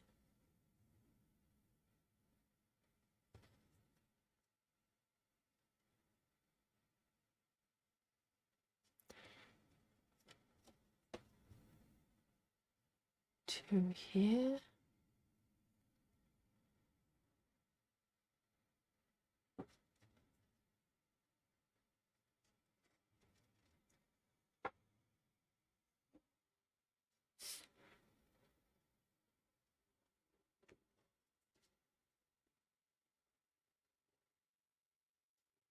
And three. And I remember when I received my Gecko Rouge, I think I placed an order just after Christmas, maybe around Boxing Day. And I didn't receive it till maybe 1st or 2nd of January. So it was like celebration everywhere. I can smell the air when I received the package because it's so special.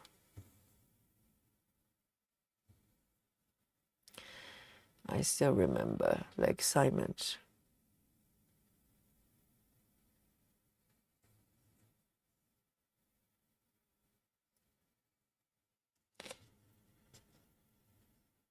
And then when I received it, I realized the size of the fabric they sent me.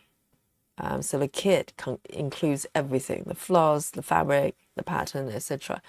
And the size of them, the fabric was not correct. And my God, my heart nearly stopped because I was so ready to go. You know, I was preparing everything, the floss card and everything, ready to go when he arrived. And I opened the package and realized I couldn't start because the fabric was not correctly cut. So I had to contact them, and they've been really good. I think they send me the new fabric probably within, I say 2 days. So they probably sent an express because it was their fault. And so they're very good about that. Susan says, what's your Gecko Rouge of Yogi?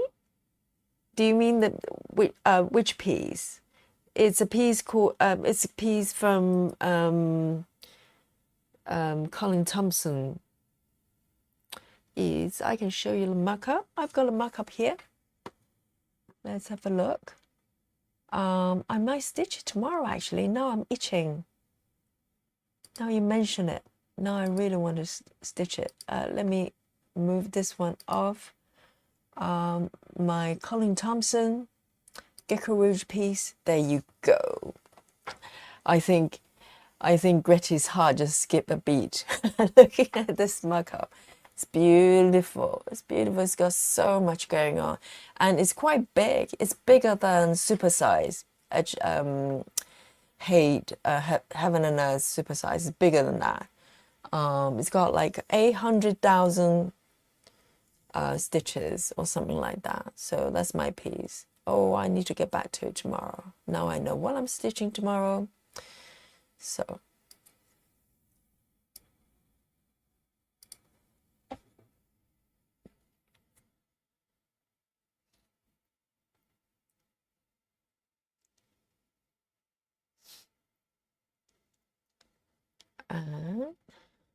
yeah.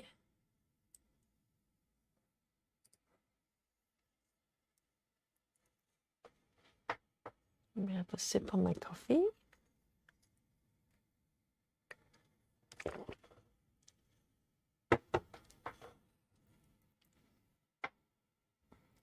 $612 popping back.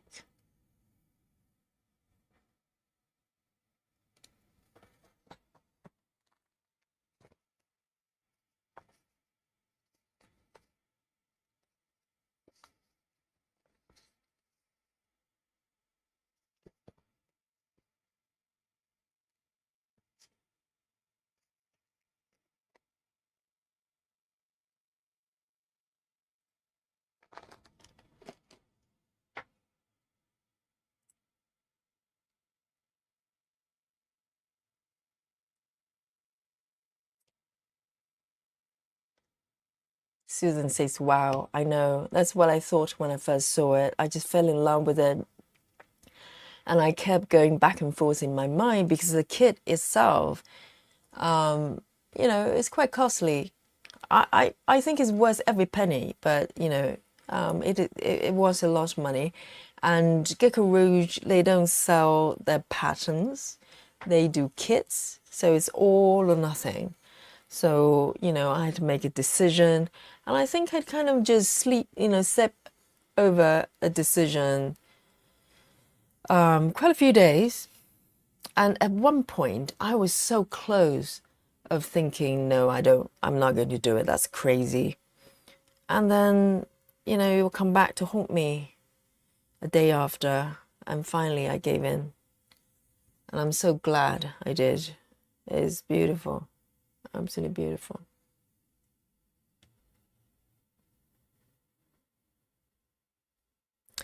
And gritty, yes, because I think the pattern may be exclusive to Gecko Rouge. So, you're probably not going to see the pattern anywhere else until maybe if they run out of agreement, contract or whatever, and someone else might chart it. But I think, yeah, it's very special.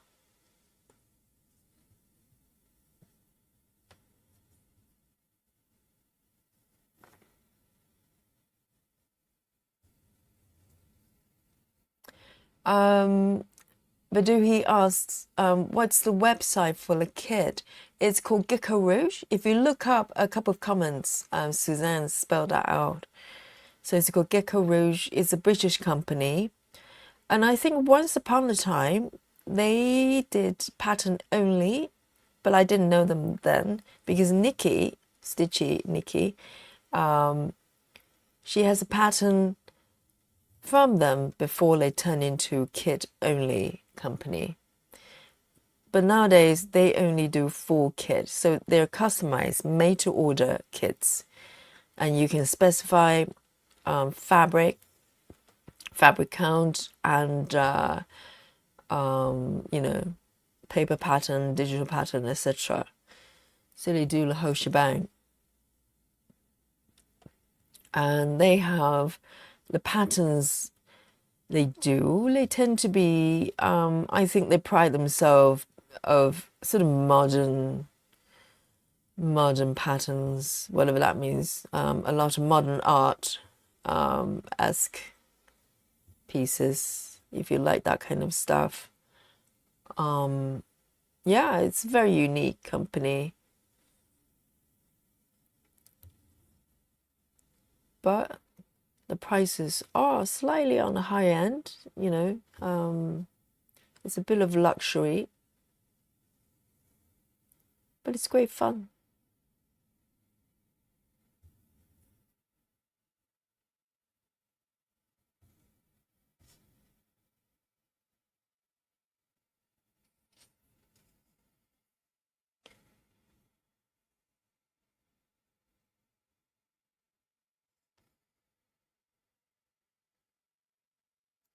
Oh, Nikki says, I'm still sleeping on mine for 2 years. That's a long slumber. Want a big bookshelf by him. Yes, the bookshelf is even bigger than my piece. So, and I think they have a world map that's bigger as well. So mine is already supersized, but they have bigger ones. So that's not for faint-hearted. But I think after 2 years, if you're still thinking about it, you know. So I think it's more of a, if you have the spare budget for it, then, you know, why not? If you love it that much, that you're still thinking about it. And they have another piece, you know, I'm too scared to look at them, look at it, because I'm kind of thinking, ooh, that piece looks really nice as well. But I think one Gecko Rouge super size is probably, you know, I'm okay for that for now.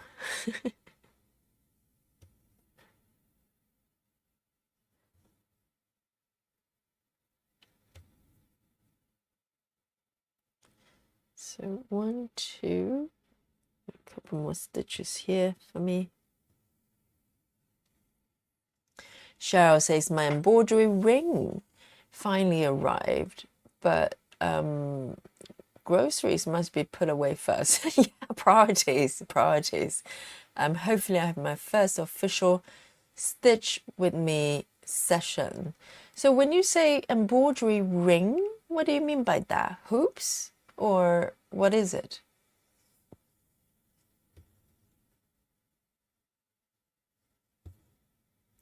Explain, Cheryl.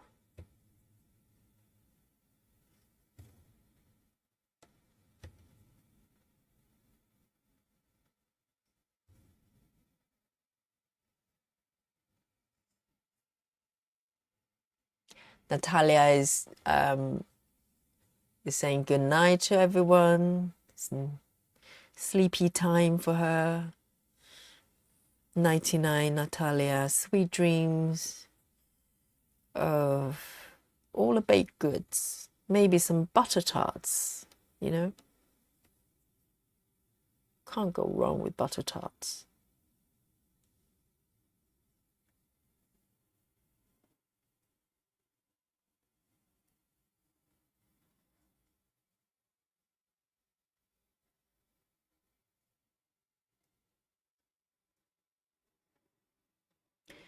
Let me see. Where am I? 1, 2, 3, 4, 5. 1, 2, 3, 4, 5 here. 2.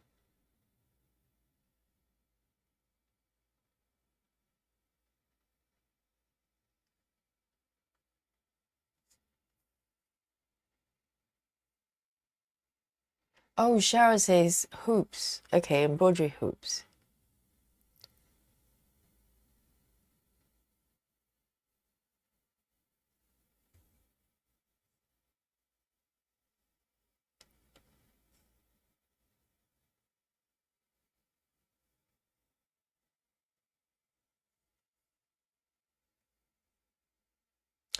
Nikki says, does anyone find is it pronounced Nurge? Because I just read it as it is spelled, it looks like Nurge, but I saw someone pronouncing it as, is it Nuar? Nuar? Because it's supposed to be a Turkish company, Turkish brand, isn't it? I don't know how to pronounce it. I'm going to pronounce it Nurge anyway. So Nikki says, does anyone find a Nurge plastic hoops mess indent your stitches when you move it around? The plastic ones. Oh, because it's got one bit that goes in to secure the fabric. Huh. Susan says, I've just bought a new dimensions kit called Frederic Le Littre. I've been thinking about for years. I found it on Amazon, $16.95 bargain. Yes, I love dimensions kits. It's so much fun and so well charged as well. So well made. Dimensions are great.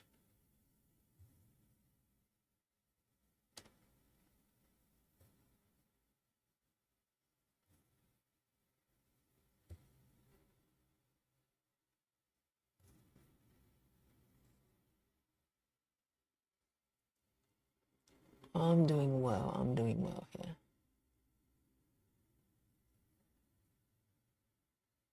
So the last bit here, let me have a look.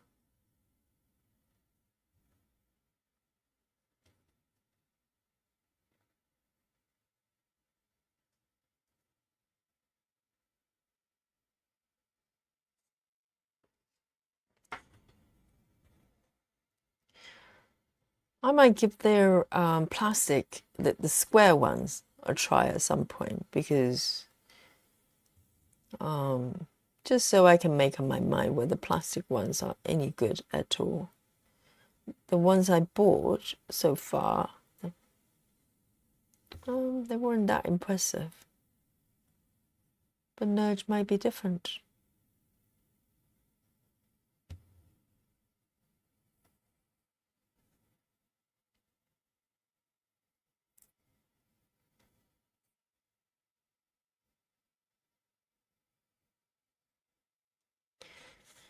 Nikki says, can you scan dimensions into Markup RXP?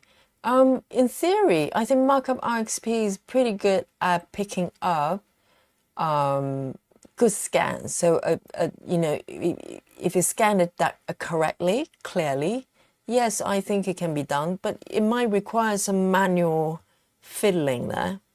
Bring all the grid correctly, correct number of grids, etc.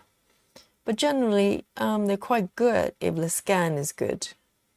So it is possible, I guess, if you have the pattern. I think the problem I have with dimension is I keep losing the paper patterns.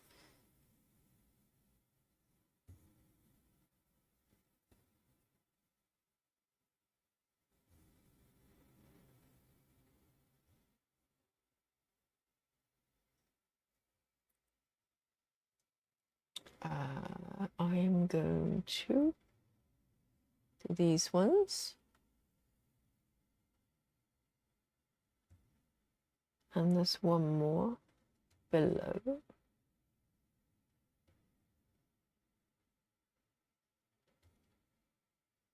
Yes.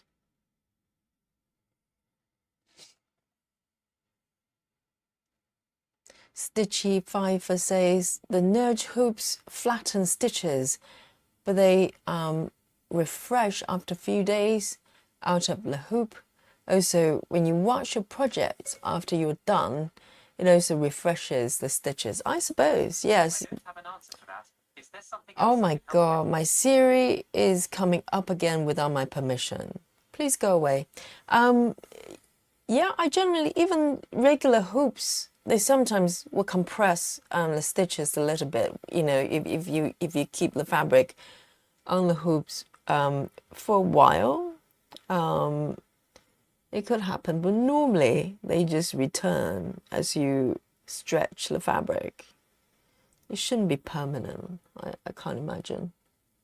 As long as it doesn't damage the stitches, I think that's probably more of a concern.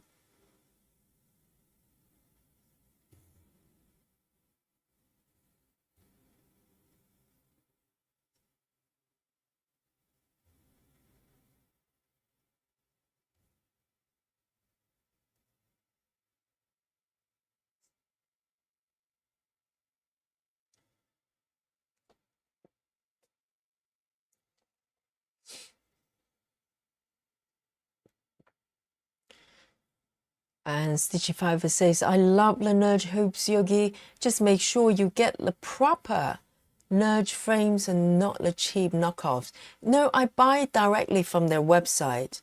So I'm pretty sure they're legit. Yes, I think I haven't seen other brands. They look sort of identical to Nudge because they're sort of their screws are quite unique and very robust, quite thick.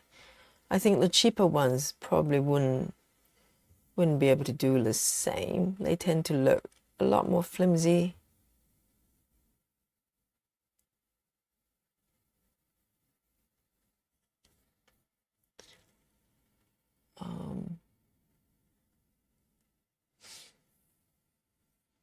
Whoever says, I bought some fake, oh, they're fake ones. Some fake nurture hoops on Temu. They were horrible and went into not gonna use it. Not gonna, what? Pitch, oh, that's not good. So did you know they were fake, or they kind of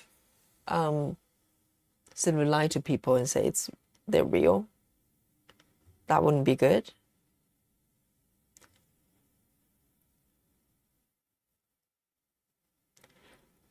I haven't bought anything from them actually, from the website. Is it Temu? I'm not sure if I trust them. I'm afraid. It just seems they're so aggressive with adverts. I'm just thinking a good company doesn't need to do that. You know, you don't need to flash pop up every 3 seconds. It's just not necessary. So I'm skeptical.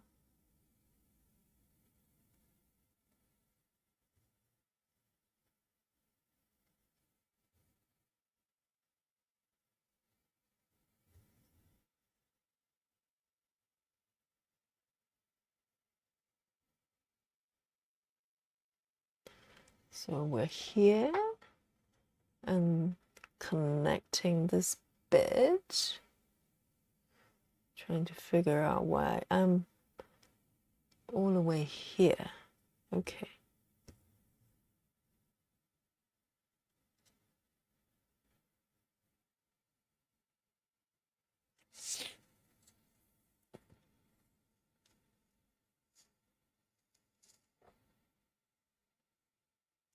Susan says, I like the symbols on the dimensions chart. They're different in color, which is easier to see. Yes, you can always spot charts from dimensions.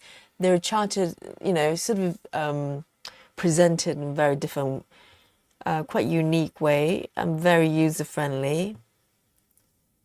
And they're very good with instructions. I think I probably learned most of the cross-stitching method, well, not methods, but techniques, as a complete newbie from their instructions. They're very good. They teach you how to start a project, normally from the center, because the projects are quite small. And they give you instructions on all the stitches that you need to know for the piece as well. Yeah, they're very, very good. Hey, Joy! Joy's joining us. She says, yay, caught another live. Hello, everyone. Hello to Joy. Well done, well done. Yes, I think when you know the viewers are from all sorts of different time zones and countries, it's a bit tricky to find a time that works for everybody. But I think currently we're doing well. This may be the sweet spot here, even though maybe a bit early for our Stitcher friends in Australia. But you know, we do our best. These three,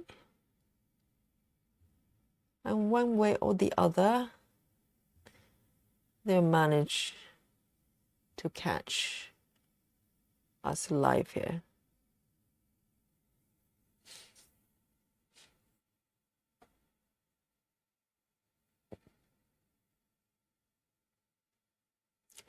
Maduhi says, how about the snaps for full coverage? Do you mean Q snap?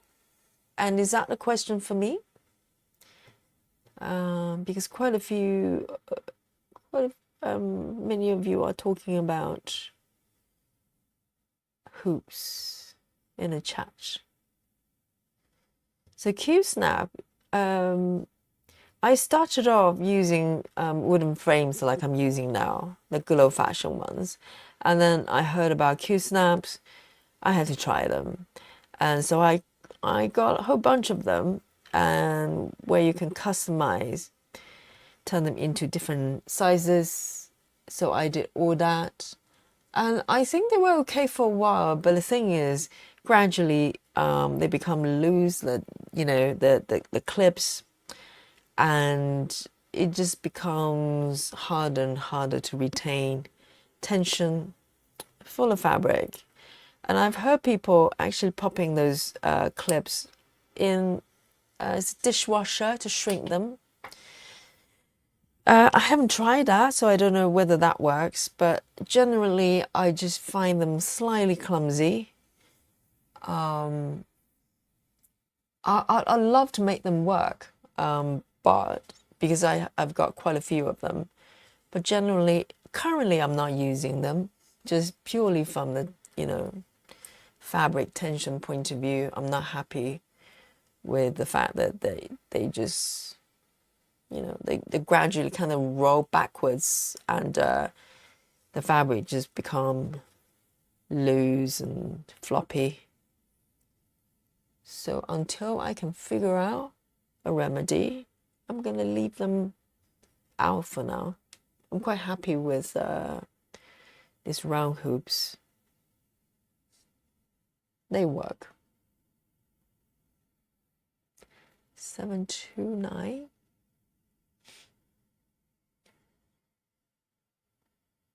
Oh, so River, you bought them knowing they were fake. So that'll teach you not to do that again.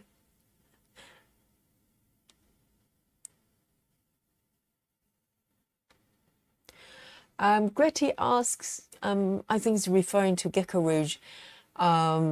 She says, did you get the PDF correctly in Pattern Keeper, or the embroidery that you remember from your cat lost?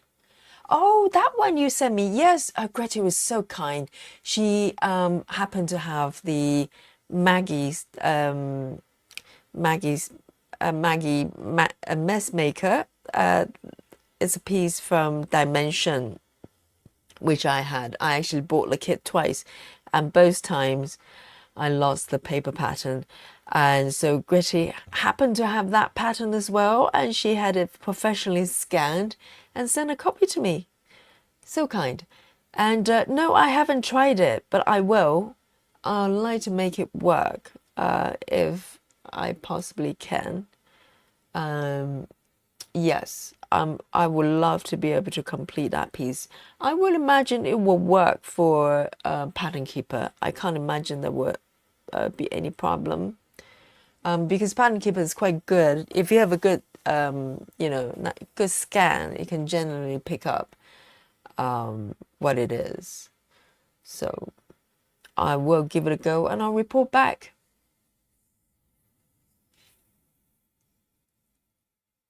Suzanne says boiling water works, probably referring to the Q-snap clips.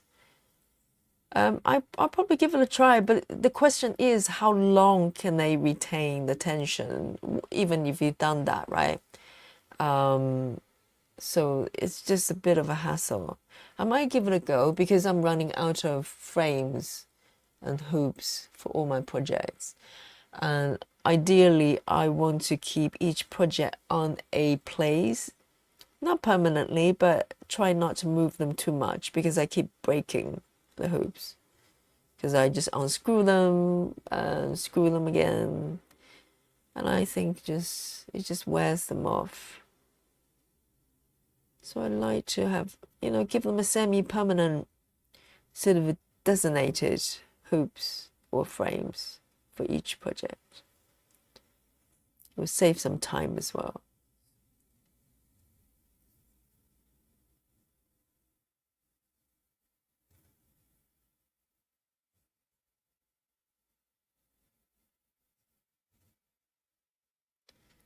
Two over here. I'm doing good so far. No major mistakes. A lot of small mistakes. But that's expected. That's totally expected. 1, 2, 1, 2 here.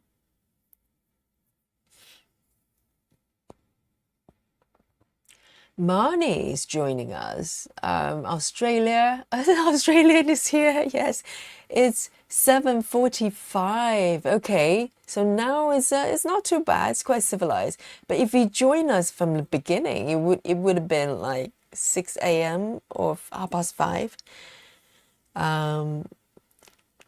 And she says, I'm stitching along on a map of Middle Earth. Oh.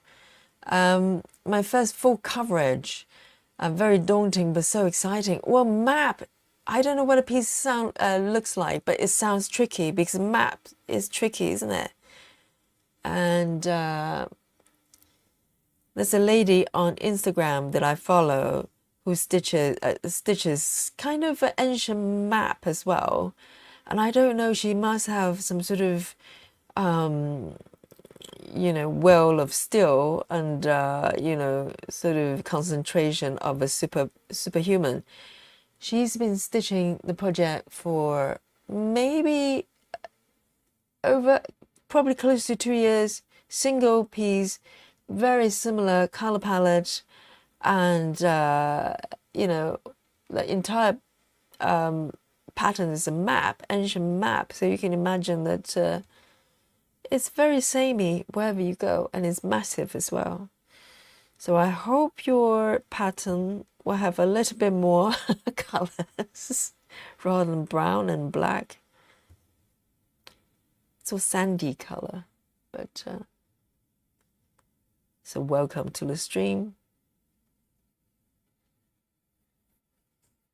Joy says, I'm from Las Vegas, so it's right in the middle of the day, almost 3 p.m. here, very civilized. So I'm glad I could catch the live stream. Yeah, it's working well for people, for the viewers in North America in general, I think, because of the time zone in the afternoon. After lunchtime, you have some time. And for the UK, if they don't go to bed too early, they can catch a couple of hours here and there. So it's kind of working out so far. But if you're in Japan, we have some, stitcher friends from Japan. It's a little bit early over there. I think it's middle of the night.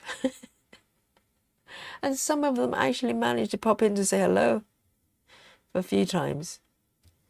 So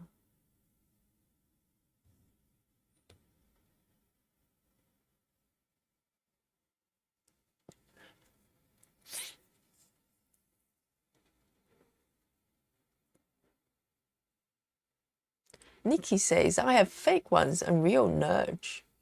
Don't find much difference. But how about the price difference? Because Nudge hopes they're not that expensive. They're quite reasonably priced.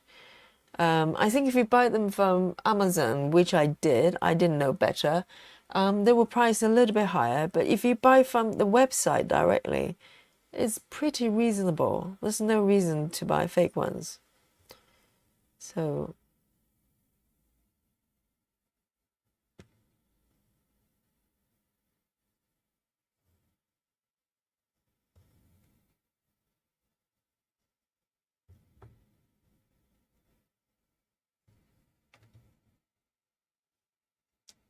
Suzanne says, yeah, I don't really like Q-snaps either. Yeah, I think this is a novel idea. It's quite nice. You can, because square shape sometimes is kind of easier to work with. It could be, but I quite like round, shape because my right hand goes under the right corner of the frame is my dominant hand, and with Q-snap is depends on the size. It can be a little bit tricky because literally my elbow is against the right bottom corner of the frame. So round hoops generally I find very easy to work with. It's got plenty of space for my right arm to go under.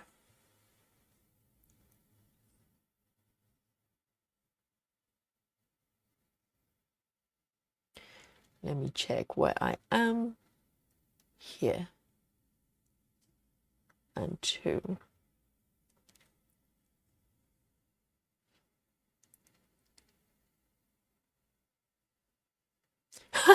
Joyce! So Joyce, you're familiar with the pattern called Middle Earth too. I call it the big brown blob. So as I visualize it, it's a lot of sandy colors, is that? Big brown blob. Well, our Joyce doesn't mince words. She says what it as it is. It's a big brown blob.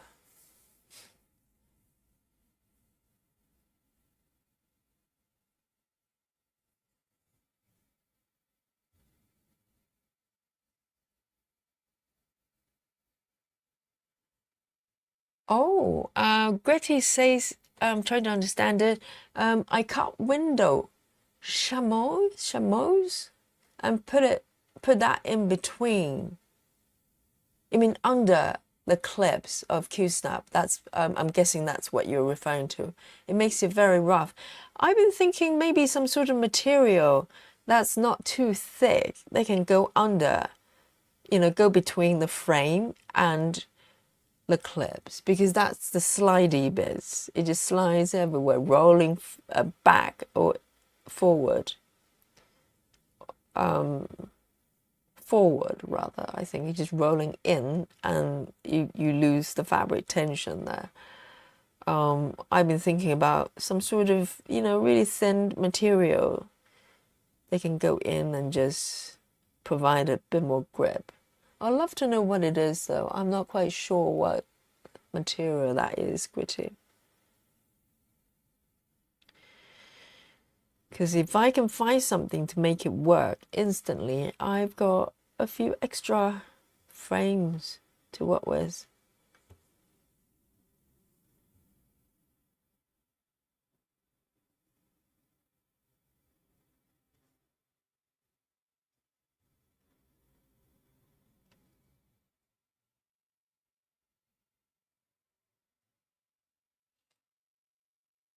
Yeah.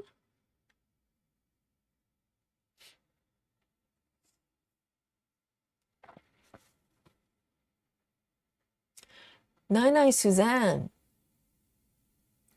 Nice dream, because over there, they're 1 hour ahead of me, so it's midnight over there.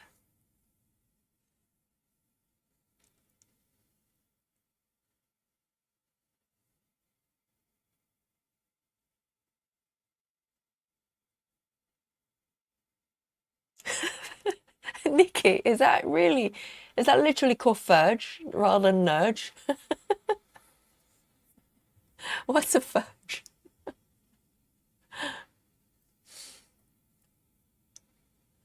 Stitchifiver says, I get my nudge hoops from Sarah, pain-free crafts, reasonably priced. I think they're quite reasonably priced. Probably, you know, if you buy them from most websites. Yeah, so there's no need to go for knockoffs.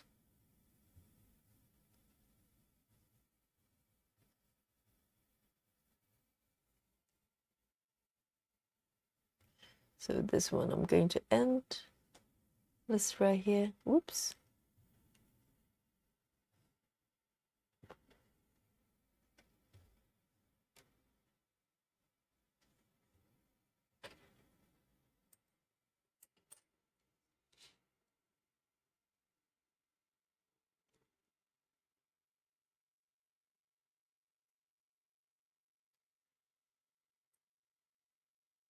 Yeah. Let's have a look. I've been working all the pack threads in the area and clear them off one by one.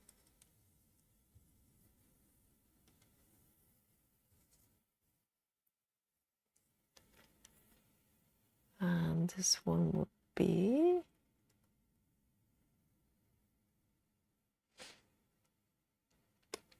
oh, Tracy, I've tried felt.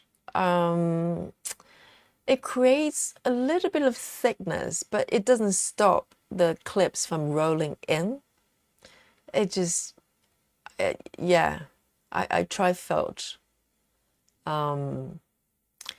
Mixed result. Most of the time it's just, you know, revert back to losing tension. Carla says I use felt. Do you find it working though? I find that it doesn't really stop the fabric from rolling, sliding around inwards.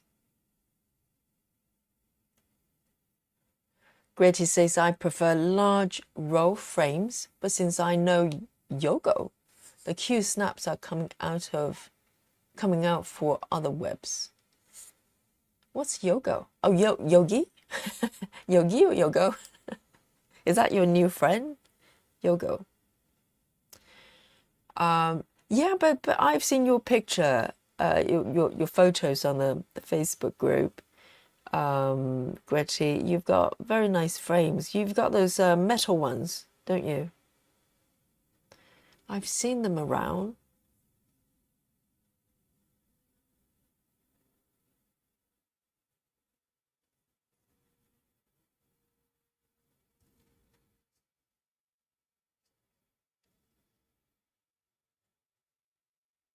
Two stitches here.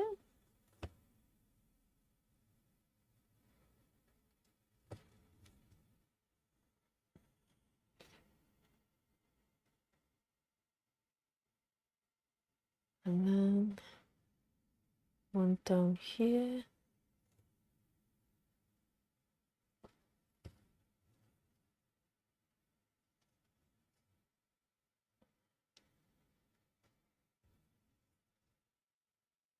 Another one.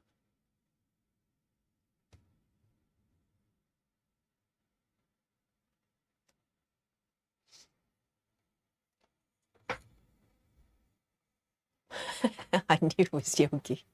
It's quite all right. Angela. Angela says, hi Yogi, I'm also a stitcher in London. Oh, wonderful. Just wondering where you've got this chart from. This, the one I'm stitching right now, it's called Vintage Baker. It's by Amy Stewart. Let me bring up the markup for you. Is somewhere down here.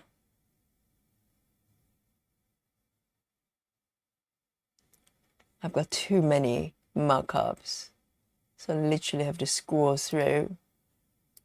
here we go. This is it. Amy Stewart from Heaven Earth. And it's absolutely whimsical and beautiful.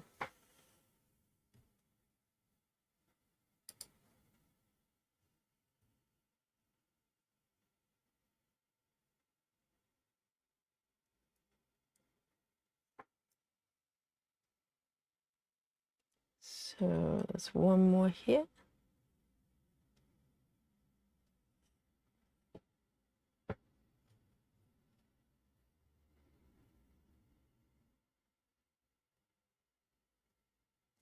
That's it. I'm going to end this one.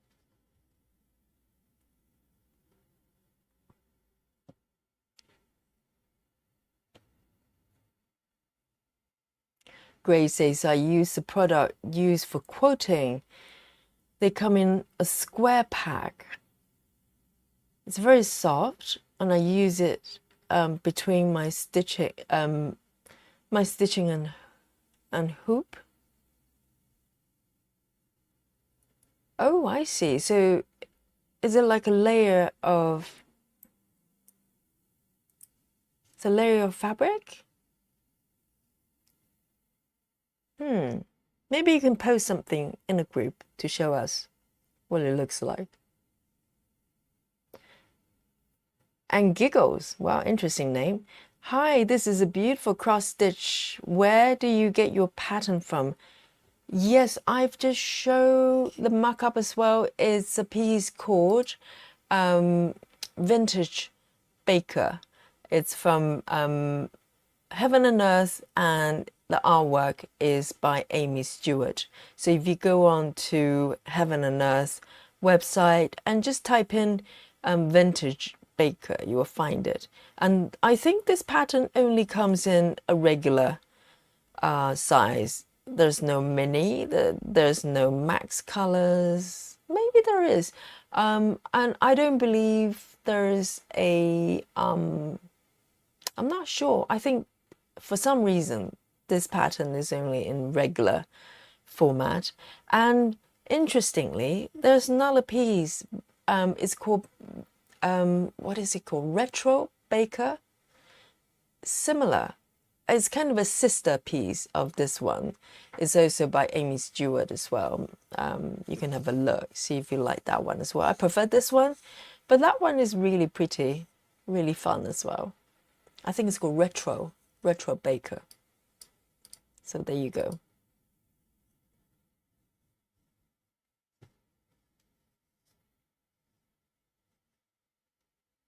And this one, I'm going to end my threads here.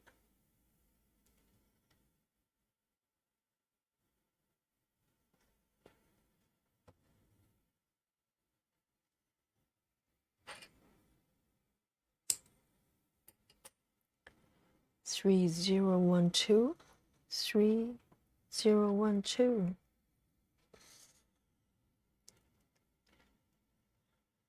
Moving on.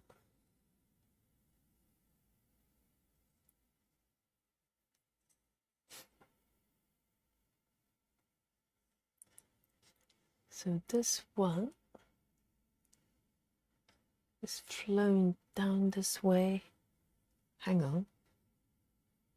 It's this one.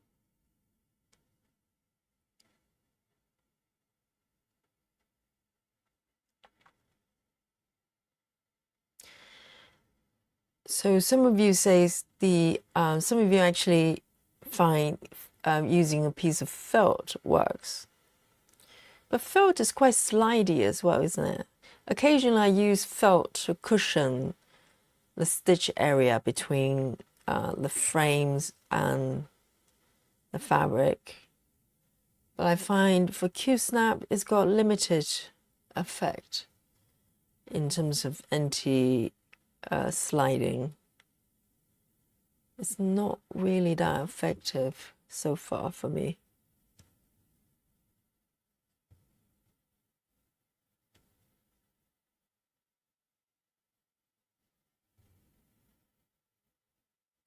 I think if you don't mind having quite loose kind of tension for your fabric, Q-snap is probably okay. It's quite, you know, simple to use, quite quick to frame the fabric.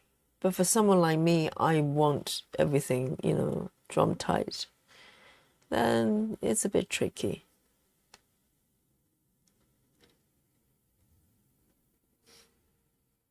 Nikki says, ice cream break. How dare you having ice cream on your own without sharing with everyone other than the emoji?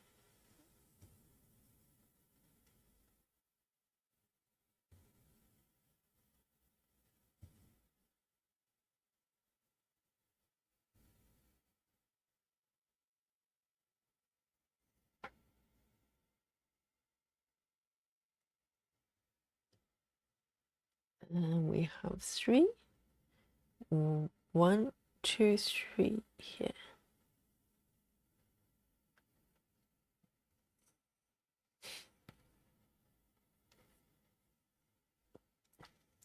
Betty says, I'm not sure felt means the same thing to us.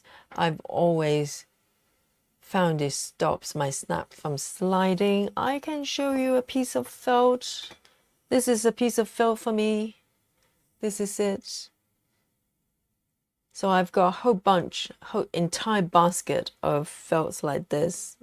And I use the felt for my thread cards as well. Is that what you mean, or is there something else they refer to as felt? I'd love to find a solution for my Q-snap because I got so many of them. So that's felt for me.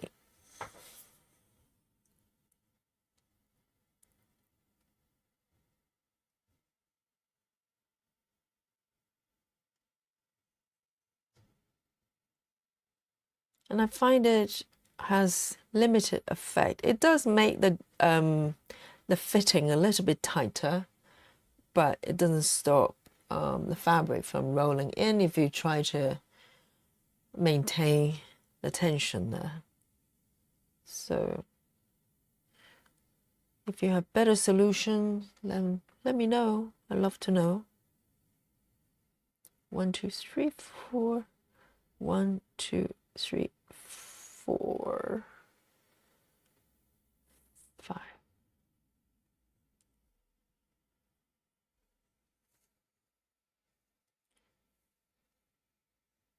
Betty says, that looks like a quilting fabric. No, it's not. It's felt. Let me grab more. Quilting fabrics tend to be cotton, isn't it? So,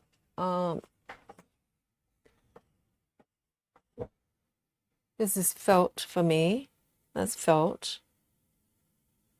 Can you see quite well? So this is felt for me.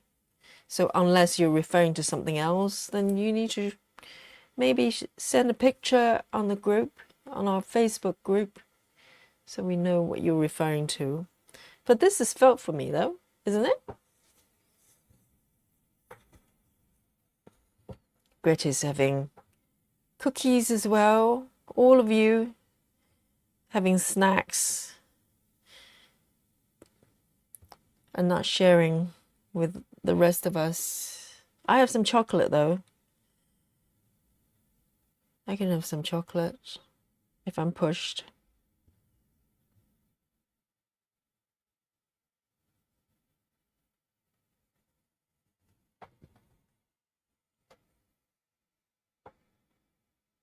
Nikki says, some people use shelf cover. What's a shelf cover?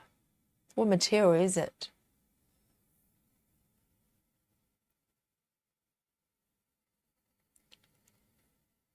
Oh, Betty says it goes between a quilt. No, that's, I think what you're referring to is something a little bit thicker, isn't it? It's called it's batting or something. I think that's a little bit thicker than what you're referring to. There's some similarity. I don't know the sort of whether there is any sort of clear definition on the material, but I know what you're referring to. I don't think this this is it. This is felt, I think. I think. I have no idea, okay? I just refer. I think they're sold as felt as well in terms of the product definition. One more stitch here, and I'm going to end this one as well. Running out of thread here.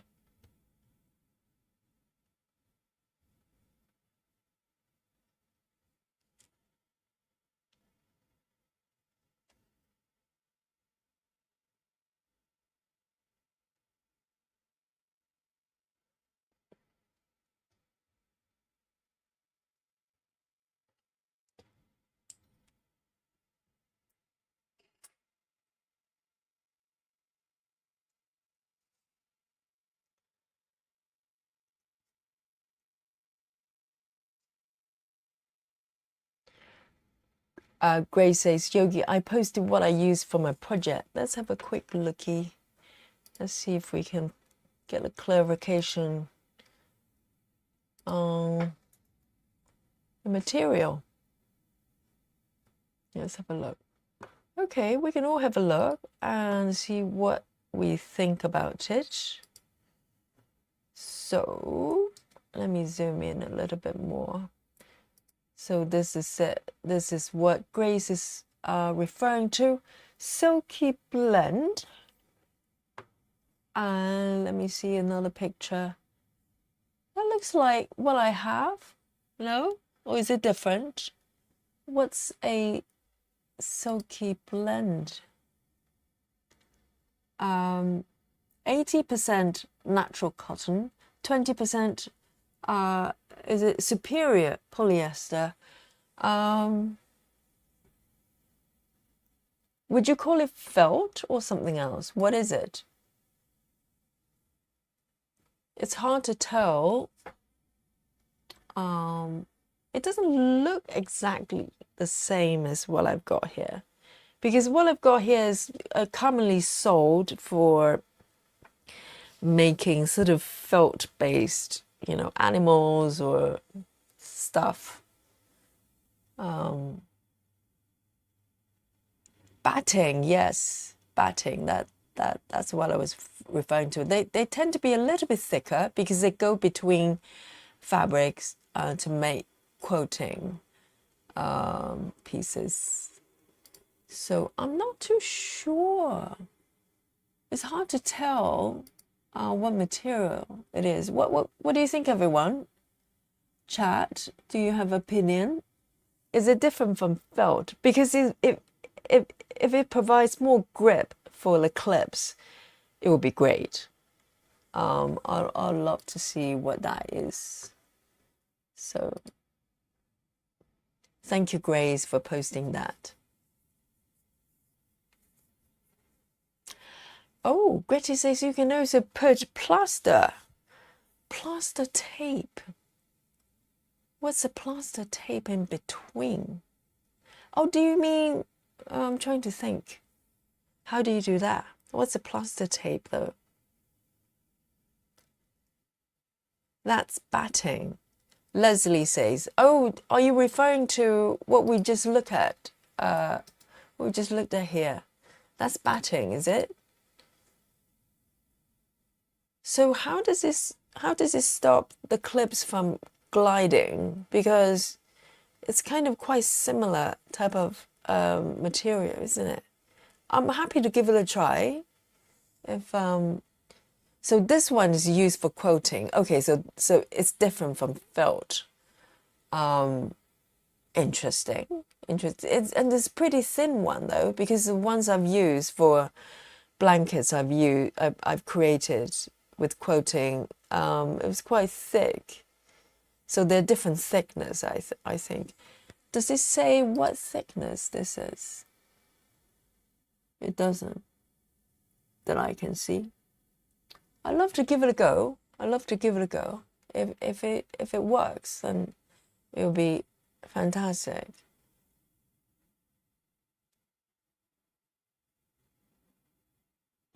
Yeah, I don't think I don't think it's the same material as felt that I just showed. But this, if it's batting and it works, I love to give it a go.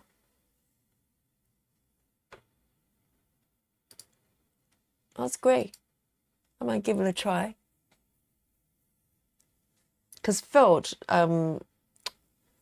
sort of this type of stuff that I'm using is just not enough. You know, it still glides.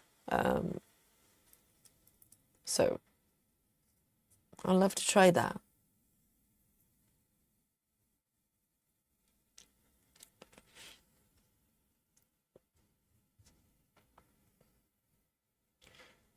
Here we go.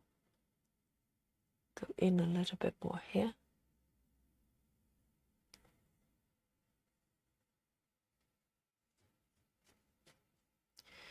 So that's batting.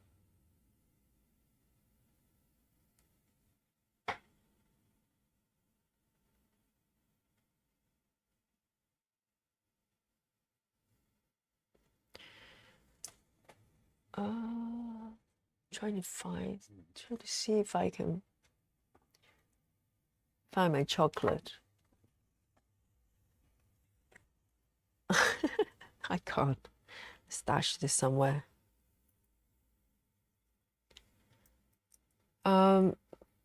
Nikki says, I posted a shelf liner too, as folks can get it at the dollar store. Okay, let's have a look. Have you just posted it? I didn't see any new posts here. Let me have a look. Let me have a little refresh here.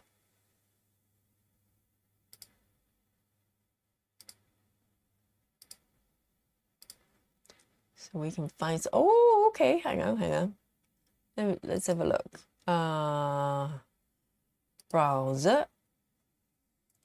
Okay, now this looks a little, I've never seen anything like this. What is it? Easy liner select grip shelf liner. Oh, I see. This is like an anti-slip thing for shelves. Like, great. How thick is it? It looks quite thick though. Would it go under the clips? I've never seen anything like this. Easy liner. I can see this working actually, but I'm just thinking you can, so it goes between the fabric and the clips. Interesting.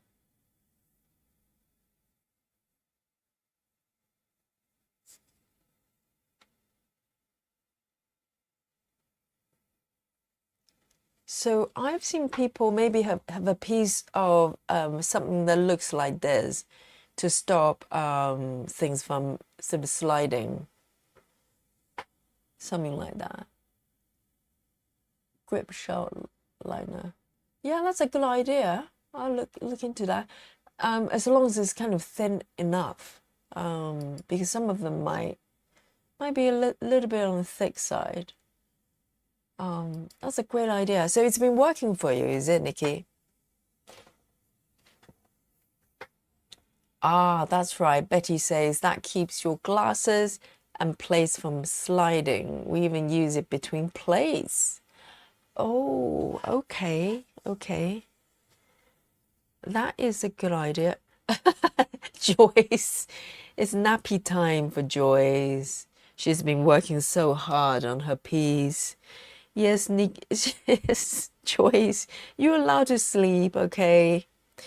And night-night to Joyce, sweet dreams of beautiful things and delicious bakery goodies.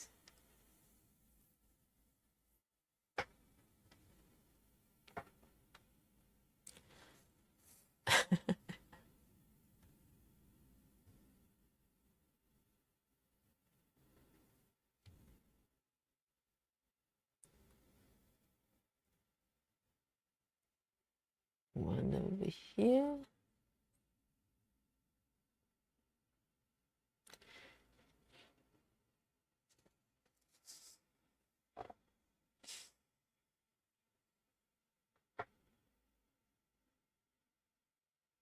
So Greta's on the way home from holiday. Yeah, show us a picture when you're home. That's the best way to figure out what we're talking about.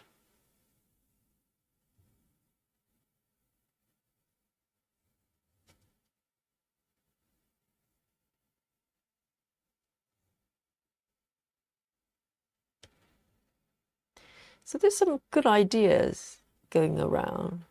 I think the grip thing, yeah, that I can see that working actually. I can see that working. Thanks for sharing that. That's a great idea.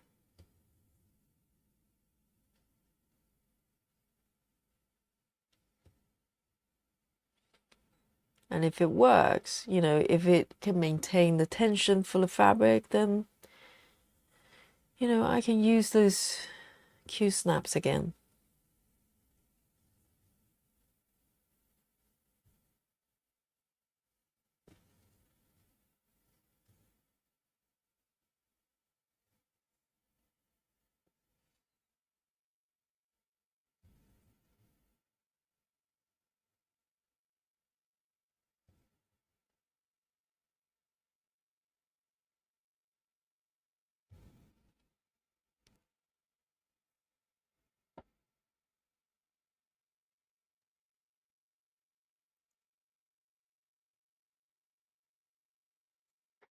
And over down here.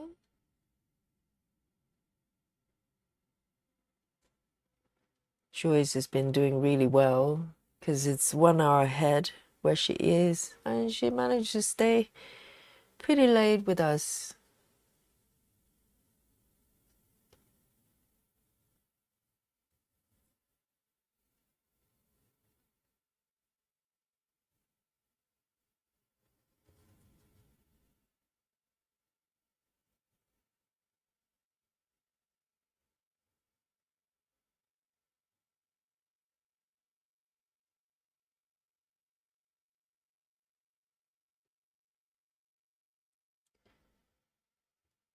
And I'm going to move downwards a little bit.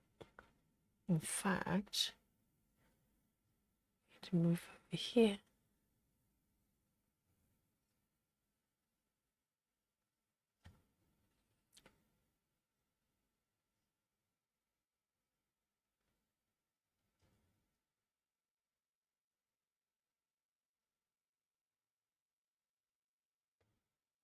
I think overall, depends on the sizes I sort of make them. I probably have, ooh, I don't know. I've been buying so many Q snaps. I probably have at least 6 or 7 of them, medium size.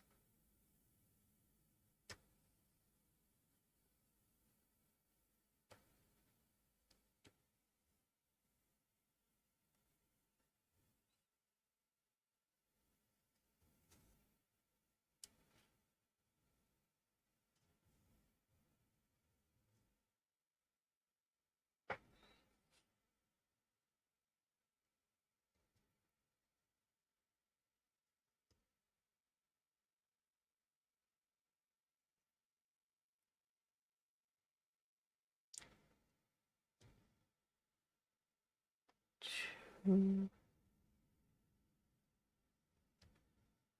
the left here.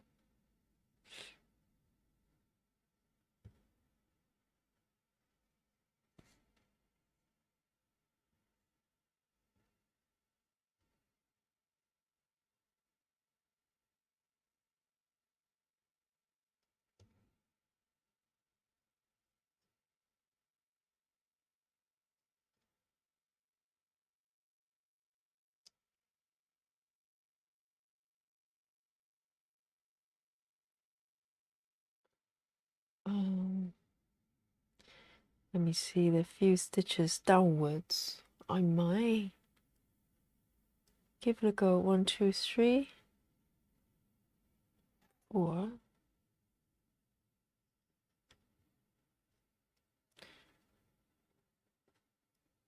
trying to see. This might be the starting point of the card here. I think this might be it, partially. It looks more yellowy to me if you look at the pattern here. Yes, I'm at the border of the card. I just can't wait to get to the lady. That bit just looks like so much fun.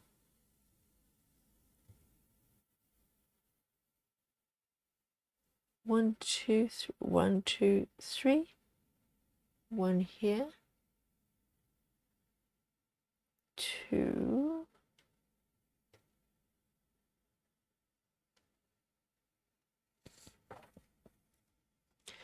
Stitchy5 says, I was going great until these last 2 rows in this block. 20 different color changes. I know. That's the heaven and earth way of stitching. I know. Because sometimes you, and I think you were doing max colors as well. There's some color changes in max color pieces. You kind of go scratch your head and go, does it really make a difference? You know, it's like random color stitch, just one sitting there for the entire area. And you kind of go, really? It's like that, is it? Just like one stitch of a single color within like a page area. And that's supposed to mean something.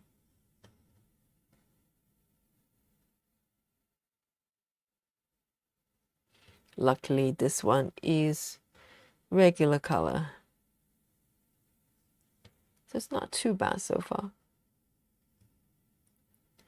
1, 2, 3.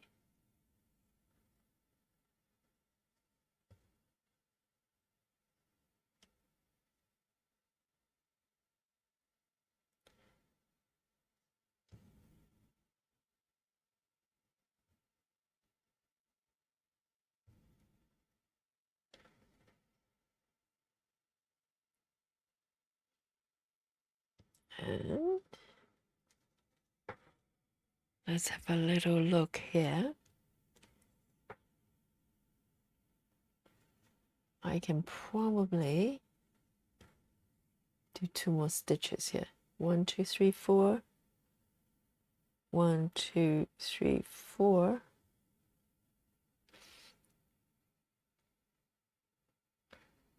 Betty says a dog walking. Oh, she's going for a dog walking. Enjoy it, and give the doggy a hug for me. I love dogs. And see you on the stream very soon.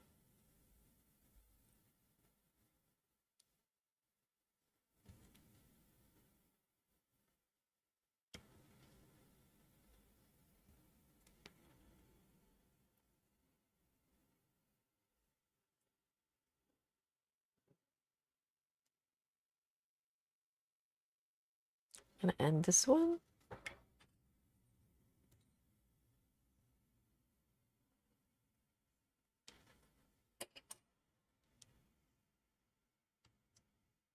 Very nice.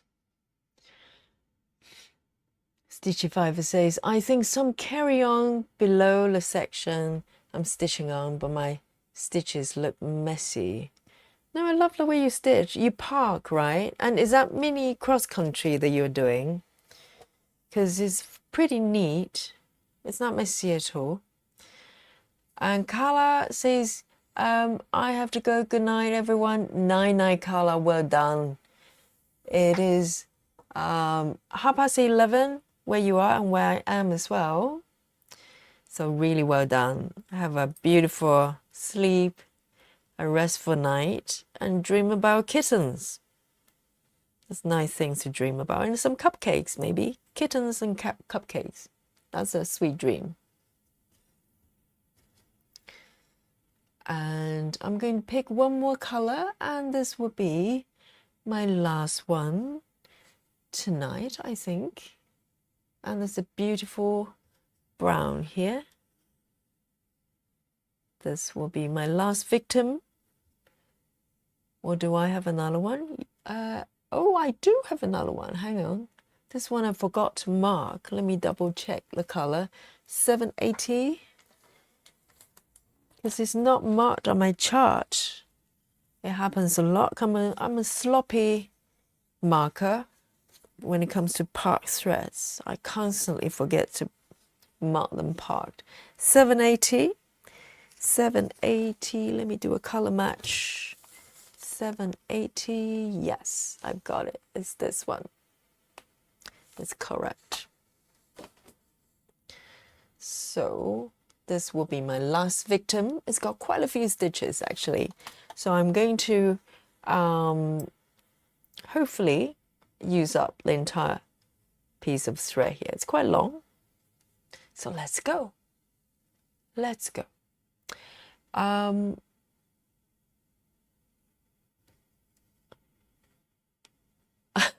It's okay, Gretchen. She's walking with one dog. The auto spelling for Gretchen. Yes, it's like we're trying to decode some sort of ancient, transcript. But it's okay. We'll get there. We'll get there. You're typing on the go. And oh, Stitchify is doing ninja snake, sort of needle ninja snake method. Then Stitchify, you might be able to solve this mystery for me because I've been trying to find the answer for this question in my mind. And I love Needle Ninja as well. And can you tell me why you have to snake? Because I know her method that you go from sort of left to right from with the first row and one row at a time, right? But why do you have to come back the other way and do the snaking? What is the benefit for that? Because why can't you just do it row by row and you just do, just come back to the left again? Because she does left to right with the odd number, 1, 3, 4, 1, 3, 5, etc. And then coming back with the even rows, even number rows backwards. Why do you need to do that? Why can't you just come back to the left every time with each row? Because that was doing my head in. I couldn't figure out why I need to snake. I know it's called snake method, but I do not know why you have to snake. Tell me. Solve the mystery for me today. River says, what happened to Needle Ninja exactly? She stopped making content because by the time I found her, I think she already stopped-ish. Maybe she made one more and then disappeared. So Needle Ninja, if you're listening, come back to us. Come on the chat. How's that? If you don't want to make content, come on to chat with us.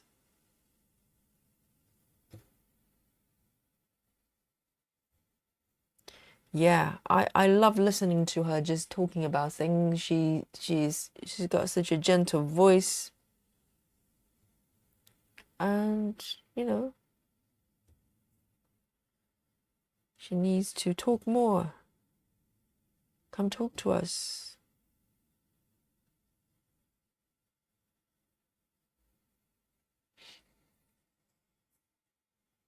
Grace says, I dream a lot about cross stitching.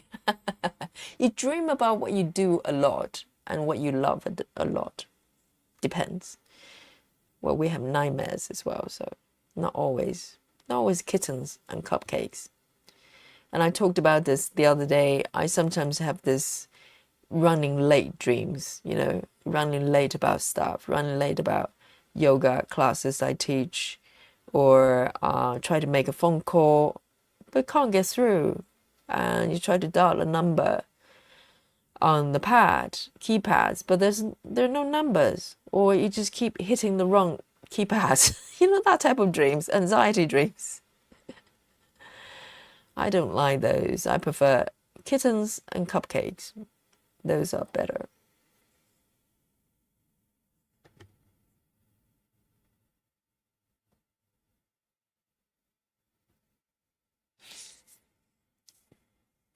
Stitchify says, I complete each stitch as I go, so I work left, right, then right, left. Yes, so what's the benefit of right, left? So when you park, let's say if you work on row 1, when you park, do you park to the right side? So if there are multiple stitches of the same color on the following row, do you park to the right side instead of left and to be ready for you? And that's perfectly fine. I'm just thinking, what would be the benefit of doing that other than a preference? Because you can just park to the far left, the first stitch that's available, and then keep doing that. So I've been trying to figure out exactly why you have to snake. Why?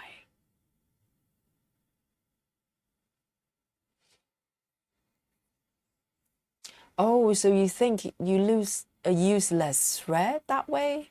It really depends on where the next stitch is in the row below. It could be on the left, it could be on the right.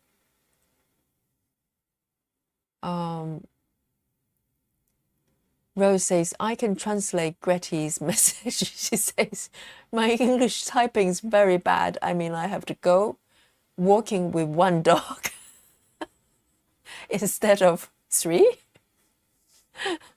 I was kind of assuming that's one dog. I didn't think she was running with a pack of dogs.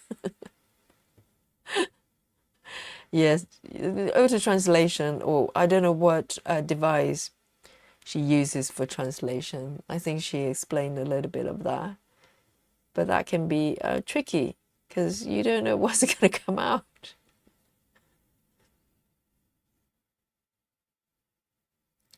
But we get it. We get it. We know. We understand. No problem at all.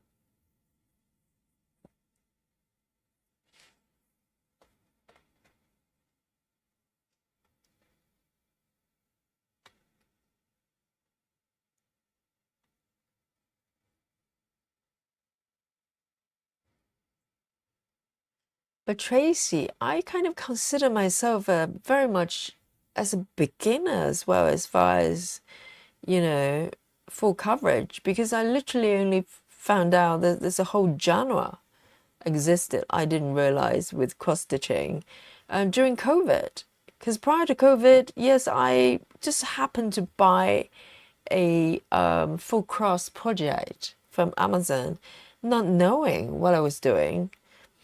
And then it was COVID and everybody was have a lot of time in their hands.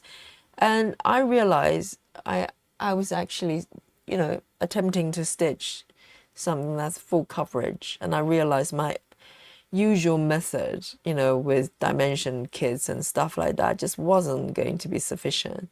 And that's when I started to research. So I'm pretty new as well, even though I have a lot of webs. I kind of went into sort of like a crash course, looking everywhere for information and just fell into the rabbit hole. So, you know, I've only been stitching this type of project for like, you know, maybe under 4 years. So I'm new as well. Everybody's new, you know, we're learning together. So, and we're very lucky to have some very experienced stitchers in the chat as well to share with us. So I'm learning literally every single day on the stream. I'm learning something new.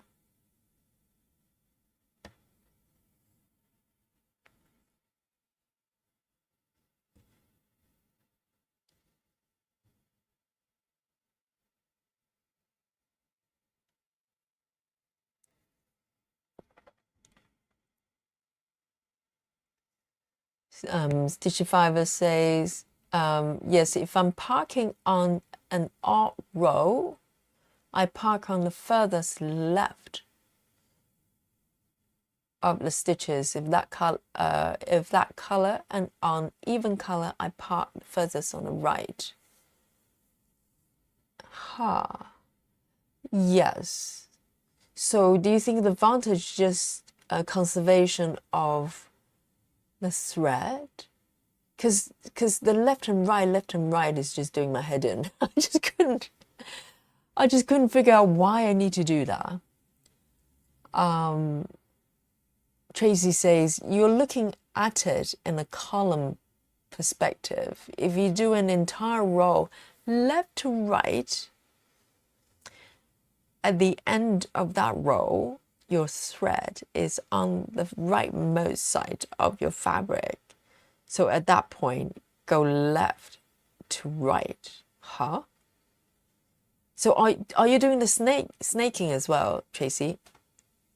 I started cross-stitching a few months ago. Oh, wow. Yeah. Why not? And I think cross-stitch is such that, it's very accessible because it's unlike sort of embroidery. Embroidery requires probably a bit more skill, doing the satin stitch, French knots, that type of stuff. But cross-stitching, as long as you can bring up the needle from one corner to the other, you're good. You're good. So it's quite a lot more sort of accessible when it comes to learning curve. But obviously, stitching method is another, it's a sort of element on its own. So that comes with a little bit of time and practice, but, we're learning all the time.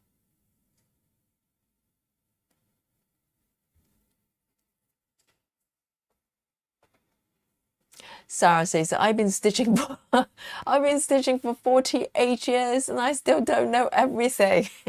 Yes, but Sarah is just being humble there. Sarah is stitching super fast, and she's very competitive. She always tries to slip in the stitch numbers when, no one's watching. Just go, hey, I'm not feeling very well today. I've only done 1,000. Seriously, what am I like?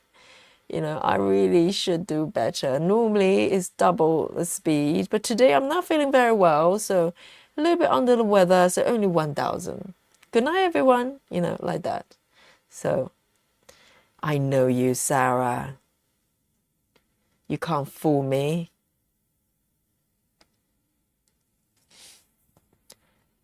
And Nikki says, and then to have more than one full coverage. Yes. Oh, right to left. Yes, I thought so. Yeah, Tracy. So you are doing the snaking. I'm not fully there just yet because it really depends on the location of the stitch. So let's say you finish to the right? And in this red, for instance, you're the right end of the row, and then the next stitch of this color is on the far left, and maybe 2 stitches on the left there, then you do have to part to the left.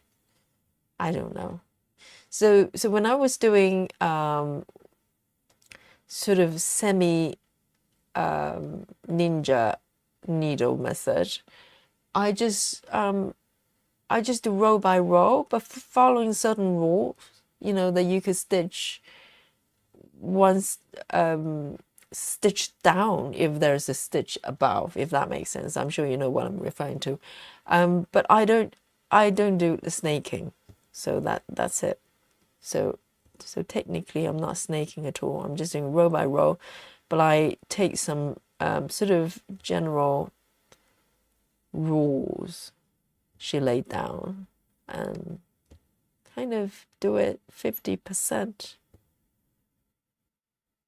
And I find it quite enjoyable doing that, particularly in confetti area.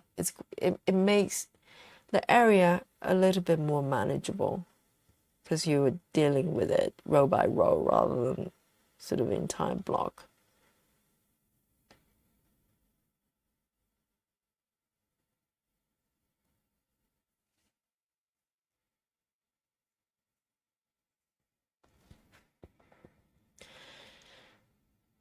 Stitch Piper, yes, you and me. It's close to midnight for us, so yeah, it's very sensible, very sensible. 940 stitches for Stitchy Fiver. Round of applause for Stitchy Fiver.